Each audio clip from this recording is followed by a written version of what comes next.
बंदी छोड़ सतगुरु रामपाल जी परमेश्वर जी की जय हो। परमपिता परमात्मा सारी सृष्टि के रचनहार कुल मालिक असंख्य ब्रह्मांडों के स्वामी जगत गुरु तीनों लोकों में प्रवेश करके सबका धारण पोषण करने वाले राजाधिराज आत्माधार नाथों के नाथ देवों के देव महादेव सर्वेश्वर महेश्वर मृत्युंजय अजरो अमर आदि अनादि सनातनी प्रभु जगत पिता जगदीश्वर श्री श्री 1008 की उपाधि के वास्तविक अधिकारी अकाल मूर्त सौद स्वरूपी राम वासुदेव सर्वगतम वरम परम पूजे प्रथम पूजे परम संत परम पुरुष परम धनी परम दयालु सत्य कबीर हक्का कबीर अल्लाहु कबीर अल्लाहु अकबर बाखबर अल्लाह ताला जगत के तारणहार जगत के मुक्तिदाता जगत के जगन्नाथ हारे के सहारे हिंदुओं के राम मुसलमानों के अल्लाह सिखों के वाहिगुरु ईसाइयों के मसीह दया के सागर दयानिधि करुणा के सागर करुणानिधि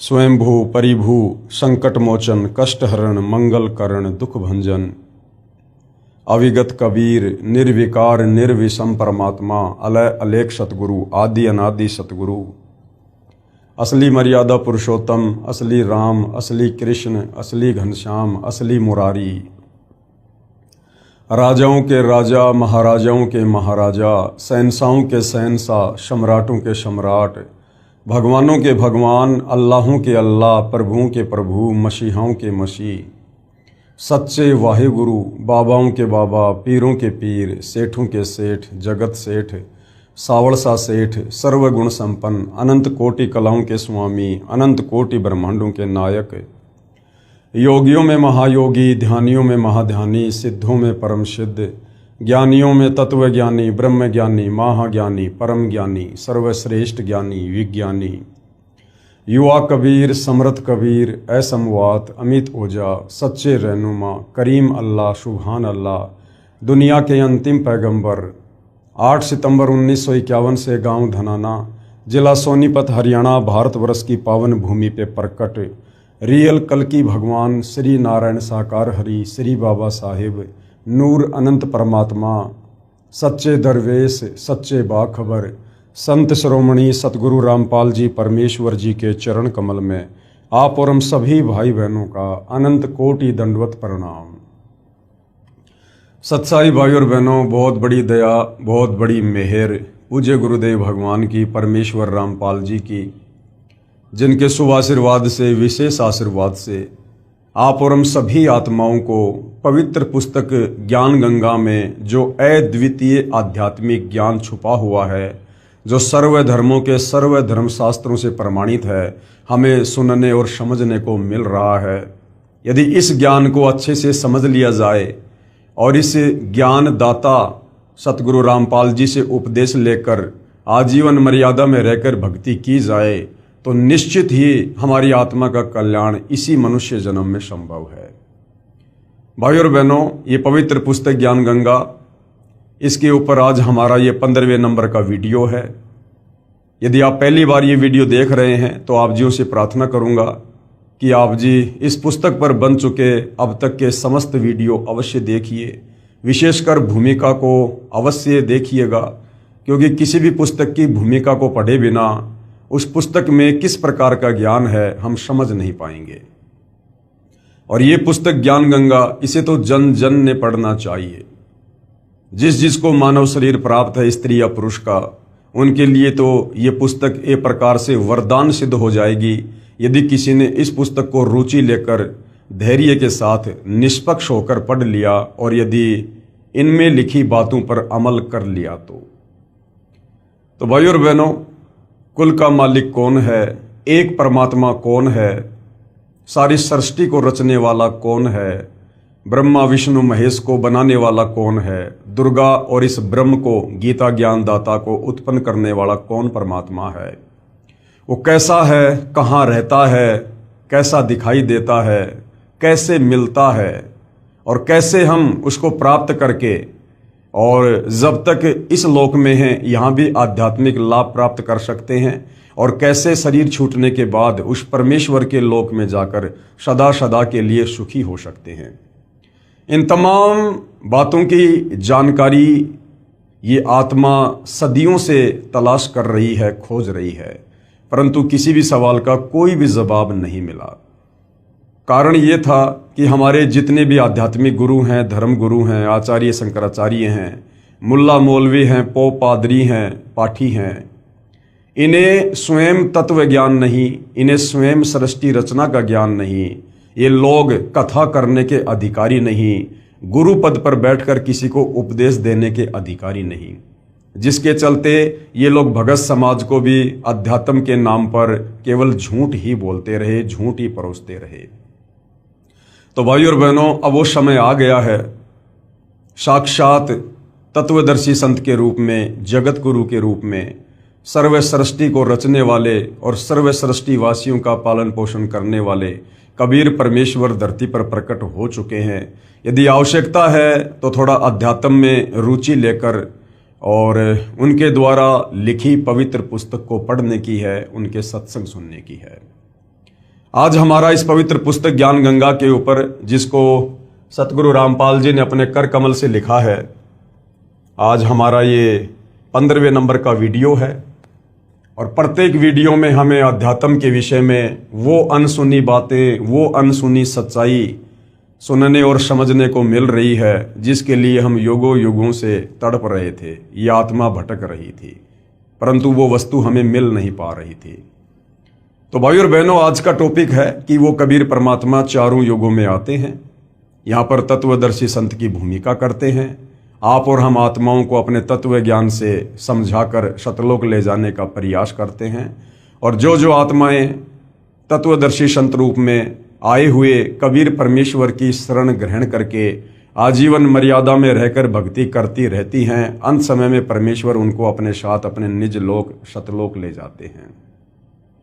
तो सतयुग में कबीर परमेश्वर जी सत सुकृत ऋषि के नाम से प्रकट हुए और किस प्रकार से उन्होंने मनु जैसे विद्वानों को भी, जो लोक वेद के आधार से विद्वान सिद्ध थे, कबीर परमेश्वर जी ने उनको भी वेदों का वास्तविक ज्ञान समझाने का प्रयास किया, सृष्टि रचना से परिचित करवाने का प्रयास किया। लेकिन मान बढ़ाई और अहंकार के चलते मनु जी ने कबीर परमेश्वर, जो सत सुकृत ऋषि के नाम से सतयुग में प्रकट थे, उनकी बातों पर गौर नहीं किया और परमेश्वर का नाम वामदेव रख दिया। क्योंकि परमेश्वर जो सतज्ञान यहाँ बता रहे थे वो यहाँ के चारों वेदों में नहीं है, 21 ब्रह्मांड की सृष्टि में किसी को भी पूरी जानकारी नहीं है, इसलिए उस ज्ञान को पहले कभी नहीं सुना था, इसलिए वो ज्ञान अटपटा लगा और परमेश्वर का नाम वामदेव रख दिया, यानी उल्टा ज्ञान प्रचार करने वाला। लेकिन भाइयों और बहनों, हम सब उस परमेश्वर की आत्मा है, चाहे ब्रह्मा विष्णु महेश हो, चाहे मनु जी हो, चाहे कोई भी धर्मगुरु हो, चाहे आम इंसान हो, या चाहे 184 योनियों में अपना कर्म भोग रहे जीव जंतु पशु पक्षी हों। परमेश्वर की कोशिश हमें हर प्रकार से समझा बुझाकर प्यार प्रेम से, साम दाम दंड भेद से भक्ति मार्ग पर लगाने की होती है। तो सतयुग में कबीर परमेश्वर किस प्रकार से प्रकट हुए, क्या क्या उन्होंने लीलाओं को जन्म दिया, आप और हमने पिछले वीडियो में देखा। आज के वीडियो में हम देखेंगे कि वही कबीर परमेश्वर फिर त्रेता युग में मुनिंदर ऋषि के नाम से प्रकट होते हैं और किस प्रकार से परमेश्वर भिन्न भिन्न लीलाओं को जन्म देते हैं, आप और हमें अध्यात्म समझाते हैं। उससे पहले भाइयों और बहनों, हमें सृष्टि रचना का ज्ञान होना बहुत जरूरी है, क्योंकि सृष्टि रचना को समझे बिना हम किसी भी धर्म के किसी भी पवित्र सदग्रंथ को नहीं समझ सकते हैं। क्योंकि सृष्टि रचना भक्ति मार्ग में मास्टर की का काम करती है। जिस प्रकार एक मास्टर चाबी होती है, वो किसी भी प्रकार के ताले को खोल देती है, उसी प्रकार अध्यात्म की जो मास्टर की है वो सृष्टि रचना है कि परमेश्वर कौन है, कैसा है, कहाँ रहता है, कैसे उन्होंने सर्व ब्रह्मांडों की उत्पत्ति की, कैसे सूर्य चांद सितारे ग्रह नक्षत्र बनाए, कैसे ब्रह्मा विष्णु महेश की उत्पत्ति हुई, दुर्गा कौन है, दुर्गा का पति कौन है, ब्रह्मा विष्णु महेश के माता पिता कौन हैं, ये काल कौन है जिसको गीता में ब्रह्म कहा गया है, ये निराकार बनकर क्यों रहता है जबकि ये आकार में है, साकार है, मनुष्य दृश्य है, ये सबके सामने क्यों नहीं आता है। इन तमाम प्रकार के सवालों के जवाब, फिर आप और हम क्यों जन्म रहे हैं, क्यों मर रहे हैं, क्यों गधे कुत्ते सुअर बन रहे हैं, क्यों हमारी आंखों के सामने परिवार का परिवार तबाह हो जाता है। कोई नहीं चाहता कि मैं मरूं, मैं बूढ़ा हूं, लेकिन फिर भी हम मरते हैं, वृद्ध होते हैं, सारे कष्ट भोगते हैं। तो इन तमाम प्रकार के सवालों के जवाब आपको सृष्टि रचना समझने के बाद ही मिल सकते हैं, क्योंकि इन तमाम सवालों के जवाब हमारे धर्मशास्त्रों में हैं, चाहे आप मुस्लिम धर्म से हैं, हिंदू धर्म से हैं, सिख या ईसाई धर्म से हैं। उन धर्मों की पवित्र पुस्तकों में, ग्रंथों में इन तमाम सवालों के जवाब छुपे हुए हैं, लेकिन उनको समझने के लिए आपने पहले सृष्टि रचना को समझना पड़ेगा। तो भाइयों और बहनों, सतगुरु रामपाल जी ने अपने सत्संगों में बारंबार हमें सृष्टि रचना सुनाई है। इस पवित्र पुस्तक ज्ञान गंगा में भी उन्होंने सृष्टि रचना का समावेश किया है। सर्व धर्मों के धर्मशास्त्रों से फिर उस सृष्टि रचना को उन्होंने प्रमाणित किया है, जो बिल्कुल सत्य कथा है, नारायण कथा है, अमर कथा है। और इस सृष्टि रचना पर जब तक हमें विश्वास नहीं होगा, तब तक हम भक्ति मार्ग में आगे नहीं बढ़ सकते, हम अध्यात्म में सफल नहीं हो सकते। तो सृष्टि रचना को लेकर पूज्य गुरुदेव भगवान ने बताया कि सर्वप्रथम एक अनामी लोक था। उस अनामी लोक में कबीर परमात्मा स्वयं ही विराजमान थे। उस समय तक उन्होंने कोई भी आत्मा उत्पन्न नहीं की थी। उस परमेश्वर के और भी उपमात्मक नाम थे, सत्य पुरुष, शब्द स्वरूपी राम, अकाल मूरत, परम अक्षर ब्रह्म आदि आदि। उसके बाद कबीर परमेश्वर जी ने नीचे के 3 और अविनाशी लोक रचने का ख्याल किया, विचार किया, और अनामी लोक में बैठकर उस अनामी परमेश्वर ने, क्योंकि अनामी लोक में रहने के कारण कबीर परमेश्वर को अनामी पुरुष भी कहा जाता है, तो कबीर परमेश्वर जी ने अनामी लोक में बैठकर नीचे के 3 और अविनाशी लोकों की रचना की। सबसे पहले अगम लोक की रचना की, उसके बाद अलख लोक की रचना की, और फिर तीसरे नंबर पर सतलोक की रचना की। उसके बाद इन तीनों लोकों में वही कबीर परमेश्वर अपने रूप को रूपांतरण करते हुए सिंहासन पर विराजमान होते हैं। अगम लोक में विराजमान होने के कारण उस कबीर परमेश्वर को अगम पुरुष भी कहा जाता है। फिर अलख लोक में विराजमान होने के कारण उस कबीर परमेश्वर को अलख पुरुष कहा जाता है, और सत्यलोक में सिंहासन पर विराजमान होने के कारण उसी कबीर परमेश्वर को सत्य पुरुष की संज्ञा भी दी जाती है। उसके बाद कबीर परमेश्वर जी ने तीनों लोकों की रचना करके सर्वप्रथम सबसे नीचे के लोक सतलोक में सृष्टि को रचने की योजना बनाई। सर्वप्रथम कबीर परमेश्वर जी ने अपने एक वचन से 16 द्वीपों की रचना की। उसके बाद 16 शब्द उच्चारण किए और 16 पुत्रों की उत्पत्ति की, और अपने प्रत्येक पुत्र को एक एक द्वीप में रहने का आदेश दिया। उसके बाद कबीर परमेश्वर ने सतलोक में मानसरोवर की रचना की और भी काफी रचनाएं की।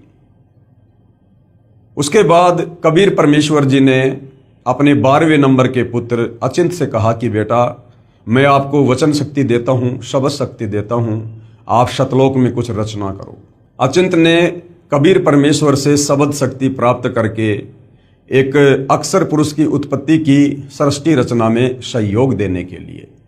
अक्षर पुरुष सतलोक में बने मानसरोवर में जाकर सो गया, क्योंकि वहां पर श्वासों से शरीर नहीं चलता है, वहां पर नूरी शरीर है, एक तत्व का शरीर है। मानसरोवर में सो जाने के कारण और गहरी निंद्रा में होने के कारण अक्षर पुरुष कई युगों तक मानसरोवर से बाहर नहीं आया। अचिंत ने कबीर परमेश्वर से प्रार्थना की कि हे परमेश्वर, सृष्टि की रचना नहीं हो पा रही है, क्योंकि अक्षर पुरुष मानसरोवर में जाकर सो गया है और मैं उसे नहीं जगा पा रहा। तब कबीर परमेश्वर ने कहा कि बेटा, तुम सृष्टि रचना करने में सक्षम भी नहीं हो, समर्थ का काम उसी को साजे और करे तो मूर्ख बाजे। तुम्हें एक छोटा सा ट्रेलर दिखाया गया था ताकि आगे चलकर मेरे द्वारा की जाने वाली किसी भी रचना में तुम किसी भी प्रकार से बाधक ना बनो, तुम्हें अपनी औकात का पता रहे। उसी समय कबीर परमेश्वर ने उस मानसरोवर के जल को अपने हाथ में लिया, अपनी वचन शक्ति से एक अंडा बनाया, उस अंडे में अपनी वचन शक्ति से एक आत्मा प्रवेश की और अक्षर पुरुष को जगाने के लिए अंडा मानसरोवर में छोड़ दिया।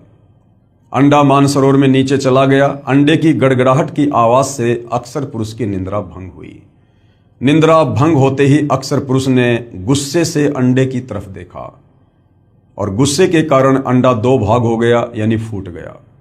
उसमें से एक आत्मा निकली जिसको ज्योति निरंजन का नाम दिया गया, क्योंकि जिस समय अंडे से वो आत्मा निकली थी उसमें तेज था, उसमें नूर था।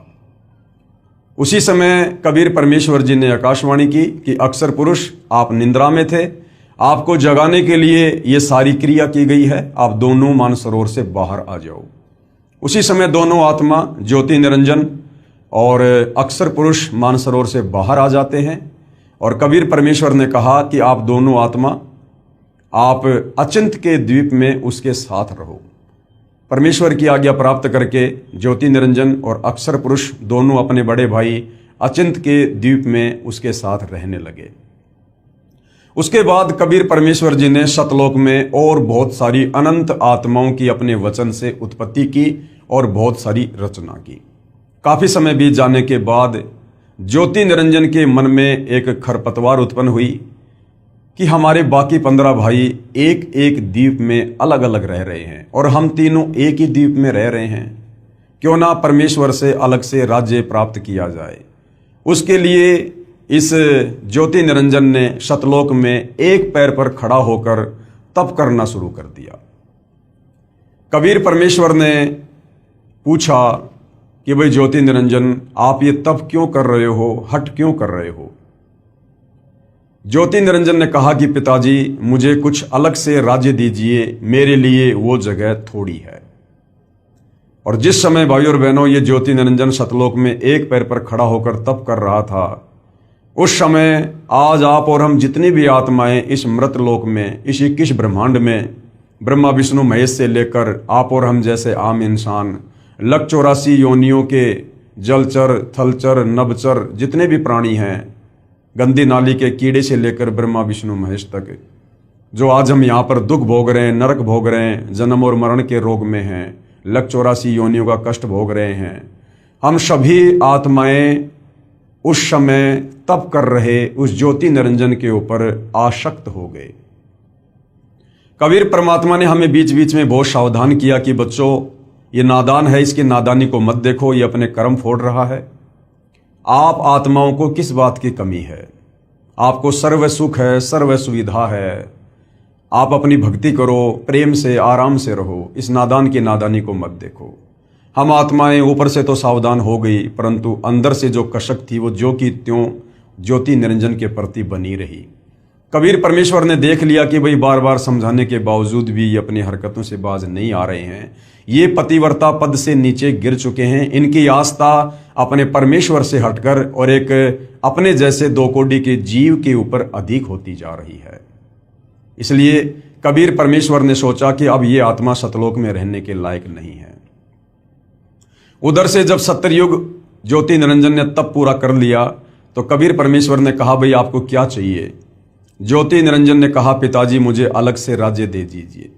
कबीर परमेश्वर ने उसके 70 युग के तप के बदले उसे सतलोक में 21 ब्रह्मांड दे दिए, जैसे कोई सेठ साहूकार पिता अपने बच्चे को 21 प्लाट दे देता है। उन 21 ब्रह्मांडों को प्राप्त करके ज्योति निरंजन फूला नहीं समाया और अपने उन ब्रह्मांडों में सैर करने लगा, घूमने फिरने लगा। काफी समय बाद उसके मन में आया कि खाली प्लाटों का क्या करूंगा, इसमें कुछ रचना भी होनी चाहिए। उस रचना की सामग्री को प्राप्त करने के लिए ज्योति निरंजन ने सतलोक में फिर से एक पैर पर खड़ा होकर तप करना शुरू कर दिया। जब 70 युग बीत गए तब कबीर परमेश्वर ने पूछा कि भाई अब आपको क्या चाहिए? जो आपने मांगा था मैंने आपको दिया। ज्योति निरंजन ने कहा कि पिताजी मुझे कुछ रचना रचने की सामग्री दे दीजिए ताकि मैं कुछ कंस्ट्रक्शन अपने ब्रह्मांडों में कर सकूं। उस समय ये 5 तत्व और 3 गुण ये कबीर परमेश्वर के सबसे बड़े पुत्र कूरम के मुकुट में सूक्ष्म रूप में बीज रूप में थे। कबीर परमेश्वर जी ने ज्योति निरंजन से कहा कि आप अपने बड़े भाई कूरम के पास जाओ, बड़े ही प्यार से, बड़े ही अदब से आप उससे ये सामग्री मांगना, मेरा नाम लेकर, मेरा आदेश बताकर वो तुझे प्रदान कर देगा। ज्योति निरंजन अपने बड़े भाई कूरम के पास जाता है रचना सामग्री प्राप्त करने के लिए। कूरम उस समय समाधि में था, ध्यान में था, भक्ति में लीन था। वहां जाकर ज्योति निरंजन ने आवाज दी कि भैया मुझे पिताजी ने भेजा है तुम्हारे पास में सृष्टि को रचने की सामग्री है वो मुझे चाहिए। लेकिन कूरम ध्यान में था, उसकी बात को नहीं सुन पाया। उधर से ज्योति निरंजन ने अपना धैर्य खो दिया और कूरम को जगाने के लिए उसके मुकुट को हिलाया। जैसे ही कूरम के मुकुट को हिलाया, उसमें से 3 गुण निकले, रजगुण, सतगुण और तमगुण। इन तीनों को प्राप्त करके ज्योति निरंजन बड़ा प्रसन्न हुआ और सोचा इसके मुकुट में तो और भी बहुत कुछ होगा। फिर से उसके मुकुट को हिलाया तो उसमें से 5 तत्व निकले, पृथ्वी, अग्नि, जल, वायु, आकाश। ये बीज रूप में थे, सूक्ष्म रूप में थे। इतने में कूरम समाधि से बाहर आता है और कहता कि आप ये क्या कर रहे हो। ज्योति निरंजन ने कहा कि मुझे पिताजी ने आज्ञा दी है और मुझे ये रचना सामग्री प्राप्त करनी थी। तो कूरम ने कहा कि ये तो बहुत कीमती वस्तु है और मुझे सत्य पुरुष ने दी है, मुझे पिताजी ने दी है, कबीर परमेश्वर ने दी है और उनकी आज्ञा के बिना मैं ये किसी और को नहीं दे सकता। आप थोड़ा सा धैर्य धारण करो, मैं अभी पिताजी से आज्ञा प्राप्त करता हूँ। लेकिन काल ने एक नहीं सुनी और उसी समय वहाँ से वो निकल लिया। कूरम थोड़ा नाराज हुआ और परमेश्वर जी को सारी बात ध्यान के माध्यम से बताई।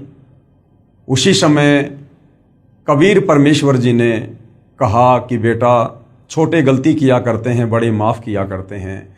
वो नादान है और उसके लोक में कभी भी शांति नहीं रहेगी। घर घर में लड़ाई झगड़ा, मन मुटाव, छल कपट इसी प्रकार से रहेगा। कूरम शांत हो गया। ज्योति निरंजन सारी रचना की सामग्री को प्राप्त करके अपने 21 ब्रह्मांडों में आता है और काफी कुछ रचना करता है। हम सभी नादान आत्माएं उसके ऊपर कुर्बान हो चुकी थी, पतिव्रता पद से नीचे गिर चुकी थी। कुछ समय बाद ज्योति निरंजन ने देखा कि मैंने बहुत सारा निर्माण कार्य भी कर लिया है, लेकिन मेरे अकेले का मन नहीं लग रहा, कुछ आत्मा हो तो बात बने। ये सोचकर ज्योति निरंजन ने फिर से सतलोक में 64 युग तप किया। 64 युग तप करने के बाद कबीर परमेश्वर जी ने कहा कि भाई ज्योति निरंजन, आपको जो चाहिए था वो मिल गया, अब और क्या चाहिए, आप ये क्यों हट कर रहे हो। ज्योति निरंजन ने कहा, पिताजी मुझे कुछ आत्मा दे दो, मेरा अकेले का मन नहीं लगता। कबीर परमेश्वर ने कहा कि बेटा, तेरे तप के बदले अगर तुझे और ब्रह्मांड चाहिए तो मैं दे सकता हूँ, परंतु ये मेरे बच्चे हैं, मेरी आत्मा हैं, ये मेरे वचन से, मेरे शब्द से, मेरे शरीर से उत्पन्न हैं, इनको मैं किसी भी कीमत पर नहीं दे सकता हूँ। हाँ, यदि कोई तेरे साथ स्वेच्छा से जाना चाहे तो मैं आज्ञा दे सकता हूँ। कबीर परमेश्वर को पता था कि इन सब की आस्था इस ज्योति निरंजन में ज़्यादा हो चुकी है, अब ये सतलोक में रहने के योग्य नहीं है। और ये ज्योति निरंजन भी हमें बार बार कहा करता था कि मैंने पिताजी से ऐसे ऐसे 21 ब्रह्मांड प्राप्त कर लिए हैं, मैंने बहुत ही बढ़िया वहाँ पर रचना की है, हम वहाँ पर मौज किया करेंगे, सुख भोगा करेंगे, क्या तुम मेरे साथ चलोगे। हम कहा करते थे कि भाई अवश्य चलेंगे यदि पिताजी आज्ञा दे दें। तो ज्योति निरंजन ने कहा कि पिताजी, कुछ आत्माएं हैं जो मेरे साथ जाना चाहती हैं। परमेश्वर ने कहा ठीक है भाई, मेरे सामने स्वीकृति दिलवा दे, मैं उनको भेज दूंगा। ज्योति निरंजन और कबीर परमेश्वर हम सभी आत्माओं के पास आते हैं और परमेश्वर जी कहते हैं कि भाई कौन कौन हंस आत्मा है जो इस ज्योति निरंजन के साथ इसके 21 ब्रह्मांडों में जाना चाहती है। चारों तरफ सन्नाटा छा गया, किसी की बोलने की हिम्मत नहीं हुई। तो कबीर परमेश्वर ने कहा, भाई ज्योति निरंजन, आप तो कह रहे थे कि कुछ आत्माएं मेरे साथ जाना चाहती हैं, यहाँ तो कोई कुछ नहीं बोल रहा। इतने में एक आत्मा ने सर्वप्रथम हाथ खड़ा किया और कहा, पिताजी मैं जाना चाहता हूँ। उस आत्मा की देखा देखी फिर असंख्य आत्माओं ने हाथ खड़े कर दिए कि कहीं सारी लूट, सारी मौज 21 ब्रह्मांडों में ये अकेला ही ना लूट ले। असंख्य आत्माओं ने हाथ खड़े कर दिए। कबीर परमेश्वर ने कहा, ठीक है भाई ज्योति निरंजन, आप अपने 21 ब्रह्मांडों में जाइएगा, मैं इन तमाम आत्माओं को तुम्हारे पास अपने हिसाब से भेज दूंगा। ज्योति निरंजन अपने 21 ब्रह्मांडों में चला जाता है। पीछे से कबीर परमेश्वर ने सर्वप्रथम जिस हंस आत्मा ने काल के साथ जाने के लिए हाथ खड़ा किया था, उसकी एक युवा लड़की बनाया, सुंदर लड़की बनाया। और हम जितनी भी आत्माएं थी, तमाम आत्माओं को परमेश्वर जी ने सूक्ष्म रूप में उस लड़की के अंतःकरण में डाल दिया, जिसका नाम उन्होंने अष्टंगी रखा, आस्ट्रा रखा, आदि माया रखा, जिसको आगे चलकर दुर्गा भी कहा गया। वही शेरा वाली माता दुर्गा। हम सभी आत्माओं को दुर्गा के अंतःकरण में सूक्ष्म रूप में डाल दिया और कहा, बेटी मैंने तुझे सबद शक्ति दे दी है, जितनी आत्मा ज्योति निरंजन कहेगा तू उत्पन्न कर सकती है। उस समय उस आदि माया दुर्गा को जो है वो प्रजनन इंद्री नहीं थी, क्योंकि सतलोक में किसी को भी प्रजनन इंद्री नहीं है। और कबीर परमेश्वर ने अपने पुत्र सहजदास के द्वारा दुर्गा को ज्योति निरंजन के पास भिजवा दिया। सहजदास दुर्गा को ज्योति निरंजन के पास उसके 21 ब्रह्मांडों में छोड़कर आ जाता है और सारी बात बताकर आ जाता है। सहजदास के आने के बाद ज्योति निरंजन के मन में खरपतवार उत्पन्न हुई, क्योंकि पहले ही वो 3 गुण प्राप्त कर चुका था, जिसमें एक गुण है रजगुण। रजगुण के प्रभाव से वो विषय वासनाओं से ग्रस्त हुआ और लड़की के युवा रंग रूप को देखकर उस पर आसक्त हो गया और उसके साथ में बलात्कार करने का प्रयास करने लगा। दुर्गा ने कहा कि भाई आप ऐसा जुल्म ना करो, आप मेरे बड़े भाई हो, आपको परमेश्वर ने पहले अंडे से उत्पन्न किया है, बाद में हमें अपने वचन से किया है, आप मेरे बड़े भाई हो, भाई बहन का ये दुष्कर्म बहुत बड़ा पाप होगा। मेरे पास में सबद शक्ति है, आप जितनी आत्मा चाहोगे मैं उत्पन्न कर दूंगी। परंतु विषय वासनाओं से बहुत अधिक प्रभावित होकर इस ज्योति निरंजन ने दुर्गा की एक भी बात नहीं सुनी और अपने नाखूनों से जबरदस्ती अपनी सिद्धि से दुर्गा को स्त्री इंद्री लगाने का प्रयास किया। दुर्गा ने सूक्ष्म रूप बनाया और इस ज्योति निरंजन के मुख के माध्यम से उसके पेट में जाकर शरण ली और वहां से फिर कबीर परमेश्वर को याद किया कि हे पिताजी मेरी रक्षा करो। कबीर परमेश्वर वहां अपने पुत्र जोगजीत, जिसको योग संताइन भी कहते हैं, जो परमेश्वर के 16वें नंबर का पुत्र है, उसका रूप बनाकर वहां पर प्रकट होते हैं। और कबीर परमेश्वर जी इस ज्योति निरंजन से कहते हैं कि भाई ज्योति निरंजन, तूने बहुत बड़ी गलती की है, सतलोक में ऐसा गंदा कर्म करने की सोच रखने वाले को भी नहीं रखा जा सकता। मैं श्राप देता हूं, आज के बाद तेरा नाम काल होगा। इतना कहते ही उसका पूरा शरीर काला हो गया, उसके लंबे लंबे दांत, ओछा माथा, विकराल चेहरा, और कहा कि आज के बाद तू 1,00,000 मानव शरीरधारी आत्माओं के सूक्ष्म शरीर से निकली वासना को, गंध को, मैल को खाया करेगा। ये मैं तुझे श्राप देता हूं और इसी समय मेरे आदेश से तू अपने 21 ब्रह्मांडों को लेकर सतलोक से दूर चला जा। उसी समय विमान की तरह 21 ब्रह्मांड चल पड़े और सतलोक से 16 शंख कोश की दूरी पर आकर परमेश्वर की वचन शक्ति से, वैज्ञानिक जिसको गुरुत्वाकर्षण शक्ति कहते हैं, स्थिर हो गए और ये 5 तत्व, 3 गुण अपनी अपनी जगह पर स्थिर हो गए। सतलोक से 16 शंख कोश की दूरी पर आने के बाद इस ज्योति निरंजन ने दुर्गा से कहा कि दुर्गा, अब मैं अपनी मनमानी करूंगा, अब मेरा कौन क्या बिगाड़ लेगा, मुझे जो सजा मिलनी थी मिल चुकी है। और दुर्गा के साथ में जबरदस्ती करने का प्रयास करने लगा। दुर्गा ने फिर समझाया कि भाई देख, सर्वप्रथम तो तू मेरा बड़ा भाई है, मैं तेरी छोटी बहन हूं, उसके बाद मैं तेरे पेट से बाहर आई हूं, मैं तेरी बेटी हुई, बाप बेटी का, भाई बहन का ये कुक्रम महापाप का भागी होगा, आप ऐसा ना करो। मेरे पास वचन शक्ति है परमेश्वर की दी हुई, कबीर भगवान की, आप जितनी आत्मा चाहोगे मैं उत्पन्न कर दूंगी। परंतु रजोगुण के प्रभाव से प्रभावित होने के चलते इसने दुर्गा की एक नहीं सुनी और इसने दुर्गा के साथ में शादी की, पति पत्नी व्यवहार किया और इसने 3 पुत्रों की उत्पत्ति की।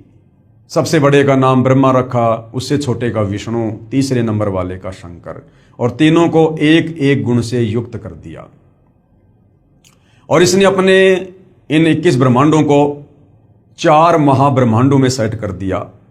एक महाब्रह्मांड में इसने 5 ब्रह्मांडों को सेट किया और एक महाब्रह्मांड के बराबर एक ब्रह्मांड में ये स्वयं ऊपर रहता है, जिसको ब्रह्मलोक कहते हैं, जहां पर इसने तपतशिला बना रखी है, जहां ये प्रतिदिन 1,00,000 मानव शरीरधारी आत्मा, स्त्री या पुरुष जो मरते हैं, उनके सूक्ष्म शरीर से निकली वासना को वहां पर भून भून के खाता है। और उसके बाद तीनों पुत्रों को इस काल ने अचेत कर दिया। एक पुत्र को इसने, जो सबसे बड़ा है ब्रह्मा, उसको कमल के फूल के ऊपर अचेत करके लेटा दिया। दूसरे वाले पुत्र विष्णु को शेषनाग की सैया के ऊपर अचेत करके लेटा दिया।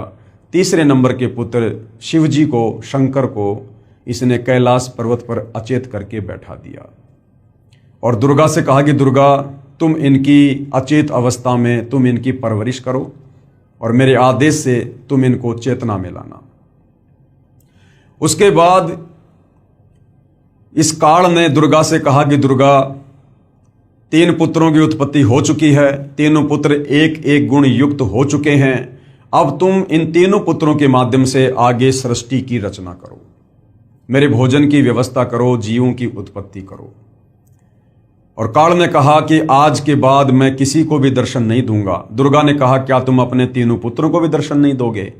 तो ब्रह्म, गीता जी में जिसको ब्रह्म कहा गया है, ये ज्योति निरंजन काल, इसको क्षर पुरुष भी कहते हैं। क्षर का मतलब होता है नाशवान, जिसका जन्म और मरण हो।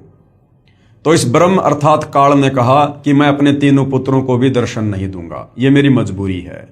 यदि मैंने इनको दर्शन दे दिए तो ये मेरे वास्तविक रूप से परिचित हो जाएंगे और फिर ये सवाल करेंगे कि आपका इतना भूंडा चेहरा कैसे है।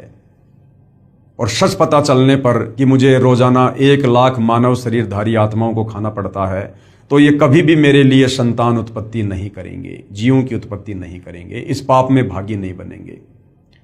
तो ये अपने पुत्रों को भी दर्शन नहीं देता है। और इसने दुर्गा से कहा कि दुर्गा, अब तुम तीनों पुत्रों को सचेत करो।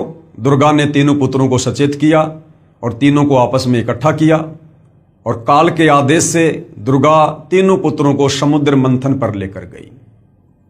समुद्र मंथन पर ले जाकर सर्वप्रथम काल ने वहां पर 4 वेद जो है वो प्रकट किए और काल के आदेश से दुर्गा ने 4 वेद ब्रह्मा जी को दे दिए। ब्रह्मा जी ने जब वेदों को पढ़ा तो पता चला कि कोई और है ब्रह्म, कोई ब्रह्म है, वो सहशरीर है, तेजोमय शरीर है। उससे पहले जब ये ब्रह्मा दुर्गा से पूछा करता था कि हमारा पिता कौन है, तो ये दुर्गा काल के डर से सच नहीं बताती थी और कह देती थी कि बेटा मैं तेरी माँ हूं, मैं तेरा पिता हूं। लेकिन जब ब्रह्मा जी ने वेदों में पढ़ा कि कोई और ब्रह्म है जो आकार में है, साकार है, मनुष्य जैसा है, उसको प्राप्त किया जा सकता है, तो ब्रह्मा ने कहा कि माँ मुझे तेरी बातों पर अब यकीन नहीं है। पहले जब मैं पूछा करता था हमारा पिता कौन है तो आप कहती थी कि मैं ही तेरा पिता हूं। अब जब मैंने वेद पढ़ लिए, वेदों में लिखा है, अब मैं पूछ रहा हूं तो आप कह रहे हो कि तुम्हारा पिता है लेकिन वो दर्शन नहीं देगा। माँ मुझे आपकी इस बात पर यकीन नहीं है, मैं तो अपने पिता के दर्शन करके रहूंगा। दुर्गा ने कहा यदि तुझे तेरे पिता ने दर्शन नहीं दिए तो क्या करेगा? ब्रह्मा ने कहा कि मैं आपको शक्ल भी नहीं दिखाऊंगा। ये कहकर ब्रह्मा जी उत्तर दिशा की तरफ अपने पिता के दर्शन करने के लिए समाधि लगाने के लिए चले गए। ब्रह्मा जी ने 4 युगों तक समाधि लगाई लेकिन काल ने दर्शन नहीं दिए। उधर से काल ने आकाशवाणी की कि दुर्गा, सृष्टि की रचना क्यों नहीं हो रही, जीवों की उत्पत्ति क्यों नहीं हो रही है? तुझे पता है ना मुझे 1 लाख मानव शरीरधारी आत्माओं को खाने का श्राप लगा हुआ है। दुर्गा ने कहा कि सृष्टि की रचना कैसे हो? आपका बड़ा बेटा ब्रह्मा आपकी खोज करने के लिए, दर्शन करने के लिए गया हुआ है, समाधि लगा के बैठा है। काल ने कहा दुर्गा उस तक सूचना पहुंचाओ कि मैं उसको दर्शन नहीं दूंगा। दुर्गा ने अपनी सबद शक्ति से एक लड़की उत्पन्न की जिसका नाम गायत्री रखा और कहा बेटी किसी भी तरह से अपने बड़े भाई ब्रह्मा जी को लेकर आ। गायत्री जाती है और देखती है कि ब्रह्मा तो समाधि लगाकर बैठा है। गायत्री ने ध्यान अवस्था में दुर्गा से बात की तो दुर्गा ने कहा कि आप इसके चरण स्पर्श करो, इसकी समाधि टूट जाएगी। गायत्री ने वैसा ही किया, ब्रह्मा जी के चरण स्पर्श किए, ब्रह्मा जी का ध्यान भंग हुआ। ध्यान भंग होते ही ब्रह्मा जी ने क्रोध से कहा कि तू कौन कुलटा है, कुलक्षणा है, जिसने मेरा ध्यान भंग कर दिया, मेरी समाधि तोड़ दी, मैं तुझे श्राप दूंगा। गायत्री ने कहा भाई श्राप बाद में देना, पहले मेरी बात सुन ले, मुझे माता दुर्गा ने भेजा है, आपके बिना सृष्टि नहीं रची जा रही है और आपको मेरे साथ चलना है। ब्रह्मा ने कहा गायत्री मैं कैसे चलूं? मैं माता से कहकर आया था कि जब तक मुझे पिताजी दर्शन नहीं देंगे मैं आपको शक्ल भी नहीं दिखाऊंगा और मुझे पिताजी के दर्शन नहीं हुए। ब्रह्मा ने कहा कि गायत्री अगर तू मेरी झूठी गवाही दे कि मेरे सामने ब्रह्मा को ब्रह्म ने दर्शन दिए हैं तो मैं चल सकता हूं। गायत्री ने कहा भाई मैं झूठी गवाही क्यों दूं? लेकिन गायत्री की मजबूरी थी, दुर्गा का आदेश था, ब्रह्मा को लेकर जाना था। तो गायत्री ने सोचा कि कहीं मैं झूठी गवाही दे दूं, कल को सच्चाई का पता चले, मेरी अकेले की पिटाई हो जाए, मुझे दंड मिले।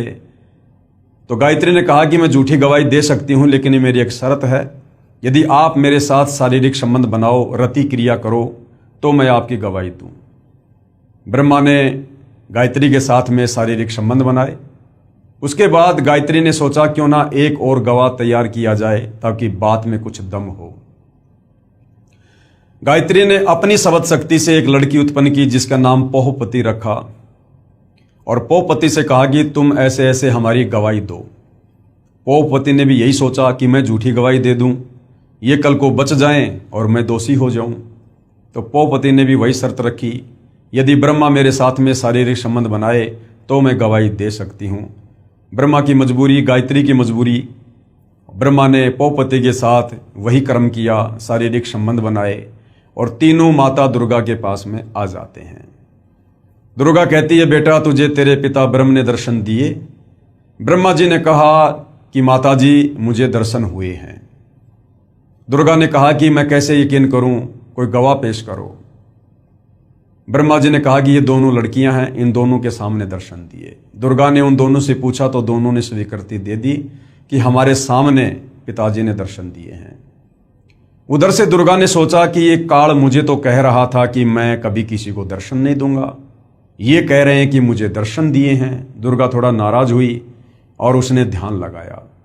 उधर से काल ने आकाशवाणी की कि दुर्गा ये तीनों झूठ बोल रहे हैं, मैंने किसी को कोई दर्शन नहीं दिए हैं। दुर्गा नाराज होकर आई और कहा कि भाई तुम्हारे पिता ने आकाशवाणी की है, उन्होंने तुम्हें दर्शन नहीं दिए, तुम झूठ बोल रहे हो। इतना सुनकर ब्रह्मा जी हंसने लगे और कहने लगे, माता जी मैं क्या करता, मेरी मजबूरी थी, पिताजी ने दर्शन दिए नहीं। मैं आपसे प्रतिज्ञा करके गया था कि यदि पिताजी दर्शन नहीं देंगे मैं आपको शक्ल नहीं दिखाऊंगा, इसलिए झूठ बोलना पड़ा। उसी समय दुर्गा ने काल प्रेरणा से गुस्से में आकर अपने बड़े बेटे ब्रह्मा को श्राप दे दिया कि जग में तेरी पूजा नहीं होगी और तेरे वंशज भी तेरे जैसे झूठे होंगे, पाखंडी होंगे। ब्रह्मा जी के वंशज हैं धर्मगुरु, आचार्य, शंकराचार्य, विद्वान लोग हर धर्म के, और आज ये लोग वही कर रहे हैं जैसा श्राप दुर्गा ने ब्रह्मा को दिया था कि लोगों को ठगना, झूठ बोलना, धर्म कर्म के नाम पर पाखंड करना, मिथ्या प्रचार करना, ये तेरे वंशज करेंगे। और आज ब्रह्मा के वंशज धर्मगुरु वही कर रहे हैं, शास्त्रों के विरुद्ध ज्ञान ही समाज को दे रहे हैं।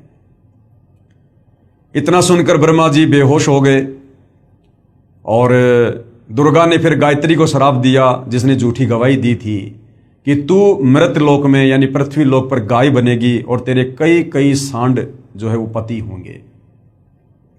उसके बाद पोहपति को श्राप दिया कि तू मृत लोक में पृथ्वी लोक पर गंदगी में पैदा होने वाला पौधा बनेगी, तेरा नाम केवड़ा केतकी होगा और तेरे फूल किसी भी पूजा आदि में शुभ कार्यों में काम नहीं आएंगे। हरियाणा में केवड़ा केतकी को कुशोंदी कहते हैं, जिसके फूल किसी काम नहीं आते। उसके बाद दुर्गा ने अपने दूसरे पुत्र विष्णु से कहा कि बेटा तू भी अपने पिता के दर्शन करने का प्रयास कर ले, कहीं बाद में जाके फिर बाधा उत्पन्न करे। विष्णु जी भी माता की आज्ञा प्राप्त करके अपने पिता ब्रह्म के दर्शन करने के लिए नीचे पाताल लोक में चले गए कि कहीं एकांत में बैठ के समाधि लगाऊंगा। पाताल लोक में शेषनाग का आधिपत्य था। शेषनाग ने देखा ये मेरे लोक में मेरी आज्ञा के बिना बेधड़क होकर भला कौन आ रहा है, इसको मजा चखाना चाहिए। शेषनाग ने अपने 1000 फणों से जहर की फुंकार छोड़ दी और श्री विष्णु जी का रंग नीला हो गया, ब्लैक हो गया। विष्णु जी ने सोचा कि मैंने इसको कुछ कहा नहीं, कुछ बिगाड़ा नहीं और बेवजह इसने मेरे साथ ऐसा व्यवहार किया है, मेरा शरीर बिगाड़ दिया, मैं अभी इसको मजा चखाता हूं। जैसे ही विष्णु आगे बढ़े उधर से काल ने आकाशवाणी की कि बेटा विष्णु अभी तू इसको कुछ मत बोल, इसका बदला मैं तुझे द्वापर युग में दूंगा, जब तू श्री कृष्ण रूप में जाएगा अवतार धारण करके। उस समय ये कालीदय में कालिया नाम का नाग होगा, कालिंद्री में, उस समय तू अपना बदला लेना और अपनी माँ को जाके सच सच बता दे। अगर तूने झूठ बोला तो तेरी हाल भी वही होगा जो ब्रह्मा का हुआ। विष्णु वापस चला जाता है अपनी माता के पूछने पर कि बेटा तुझे तेरे पिता ने दर्शन दिए, तो विष्णु जी ने सच सच कह दिया कि माता जी मुझे दर्शन नहीं हुए। दुर्गा बड़ी प्रसन्न हुई और विष्णु जी को आशीर्वाद दिया कि बेटा तू सत्यवादी होगा, जगत में तेरी पूजा होगी। उसके बाद दुर्गा अपने तीसरे नंबर के पुत्र शिव जी के पास जाती है और कहती है कि बेटा तू भी अपने पिता के दर्शन करके देख ले, तेरे दोनों भाइयों को तो तेरे पिता ने दर्शन दिए नहीं। इस मामले में शंकर जी बड़े होशियार निकले। शंकर जी ने कहा कि माता जी, जब मेरे दोनों बड़े भाइयों को पिता ने दर्शन नहीं दिए तो मेरा तो दर्शन के लिए प्रयास करना ही व्यर्थ है। लेकिन माता जी मेरे ऊपर एक दया कर दो, मुझे अमर बना दो, मैं मृत्युंजय हो जाऊं, मैं कभी ना मरूं। क्योंकि सतलोक में हम मरा नहीं करते थे, मृत्युंजय थे, अविनाशी थे, अजरो अमर थे। तो दुर्गा ने कहा कि बेटा इस 21 ब्रह्मांड में तो ऐसा कोई भी नहीं है जो जन्म लेगा और मरेगा नहीं। बेटा ये मेरे वश से बाहर की बात है। हाँ मैं ये कर सकती हूं, तुझे एक विधि बता सकती हूं ध्यान लगाने की, समाधि लगाने की, जिससे तेरी उम्र तेरे भाइयों से बड़ी हो जाएगी। बोला माँ वही उपकार कर दो। दुर्गा ने उसको 10वें द्वार में श्वासों को रोककर ध्यान लगाने की विधि बताई। क्योंकि हमारा शरीर श्वासों पर टिका हुआ है, जितनी श्वासें हम उतने ही जीवित रहते हैं। तो शंकर जी हम देखते हैं ज़्यादातर समाधि में रहते हैं, 10वें द्वार में जाकर और अपनी श्वासों को रोककर ध्यान लगाते हैं, जिस कारण से इनकी लंबी उम्र है। कंप्लीट प्रोसीजर होने के बाद काल ने दुर्गा से कहा कि दुर्गा अब इन तीनों को एक बार फिर से समुद्र मंथन पर लेकर जा और जो जो वस्तु इनको निकले आप इनको दो, आप इनकी शादी करो। दुर्गा अपने तीनों पुत्रों को लेकर समुद्र मंथन पर जाती है। समुद्र मंथन होता है और वहां पर दुर्गा स्वयं जल के अंदर छुप जाती है और अपने 3 रूप धारण करती है। समुद्र मंथन होने के बाद में दुर्गा पूछती है कि बच्चों पहले क्या वस्तु निकली? तो ब्रह्मा जी ने कहा कि ये 3 लड़कियां निकली हैं। सबसे पहले ये वाली लड़की निकली है। दुर्गा ने उसका नाम सावित्री रखा और कहा कि आज से ब्रह्मा ये तेरी पत्नी होगी और तुम अपने लोक में जाकर और खुशी खुशी रहो। दूसरे नंबर पर जो लड़की निकली उसका नाम सावित्री रखा और विष्णु जी से शादी कर दी और विष्णु लोक में भेज दिया। तीसरे नंबर पर जो लड़की निकली थी उसका नाम उमा रखा, पार्वती शंकर जी से शादी कर दी और कहा बेटा जाओ। उधर से काल ने पहले ही तीनों को एक एक गुण से युक्त कर दिया था, रजगुण ब्रह्मा, सतगुण विष्णु और तमगुण शंकर। और उसके बाद में ये नीचे की सृष्टि शुरू हो जाती है, जीवों की उत्पत्ति का कार्य शुरू हो जाता है। प्रतिदिन 1.25 लाख ये दुर्गा उत्पन्न करती है और 1 लाख प्रतिदिन शंकर जी जीवों को मार मार के संहार करके किसी भी प्रकार से लड़ाई झगड़े में, मनमुटाव में, एक्सीडेंट में, युद्ध में अपने पिता काल का भोजन तैयार करता है। इस प्रकार से भाई और बहनों ये 21 ब्रह्मांड वाली सृष्टि इस काल की, ज्योति निरंजन की, क्षर पुरुष की यहाँ पर चल रही है। यानी आप और हमें समझ में आ जाना चाहिए कि हम यहाँ पर केवल जेल भोग रहे हैं, क्योंकि जो गलती हमने सतलोक में अपने पिताजी के साथ की थी, पतिव्रता पद से नीचे गिर के काल पे आसक्ति करके, हम उसकी सजा भोगने के लिए यहाँ पर आए हुए हैं। अन्यथा ये हमारा कोई ससुराल नहीं है। और हम जन्म मरण के चक्कर में 184 योनियों में कष्ट भोग रहे, कभी नरक में कष्ट भोग रहे, तपतशिला पर काल हमें भून भून के खाता है। असहनीय पीड़ाओं का सामना करना पड़ता है। और ये काल यहाँ कोई बिजनेस करने नहीं आया है। इसने सतलोक में जो तप करके गलती की और दुर्गा के साथ जिस प्रकार से दुर्व्यवहार करने का प्रयास किया उस सच्चे लोक में, उसकी सजा इसने पाई। और यहाँ पर प्रतिदिन 1 लाख मानव शरीरधारी आत्माओं के सूक्ष्म शरीर से निकली गंध को, मैल को ये खाता है। उसके लिए ये यहाँ पर अपने तीनों पुत्रों के द्वारा दुर्गा के माध्यम से जीवों की उत्पत्ति करवाता है और उनका संहार करवाता है। और विष्णु के माध्यम से सबको मोह ममता में बांध के स्थिति को बना के रखता है। तो इस प्रकार से भाई और बहनों इस काल की ये सृष्टि यहां पर चल रही है। उसके बाद सतलोक में जो अक्षर पुरुष था, जो अक्षर पुरुष उस ज्योति निरंजन और अचिंत के साथ एक द्वीप में रहा करता था,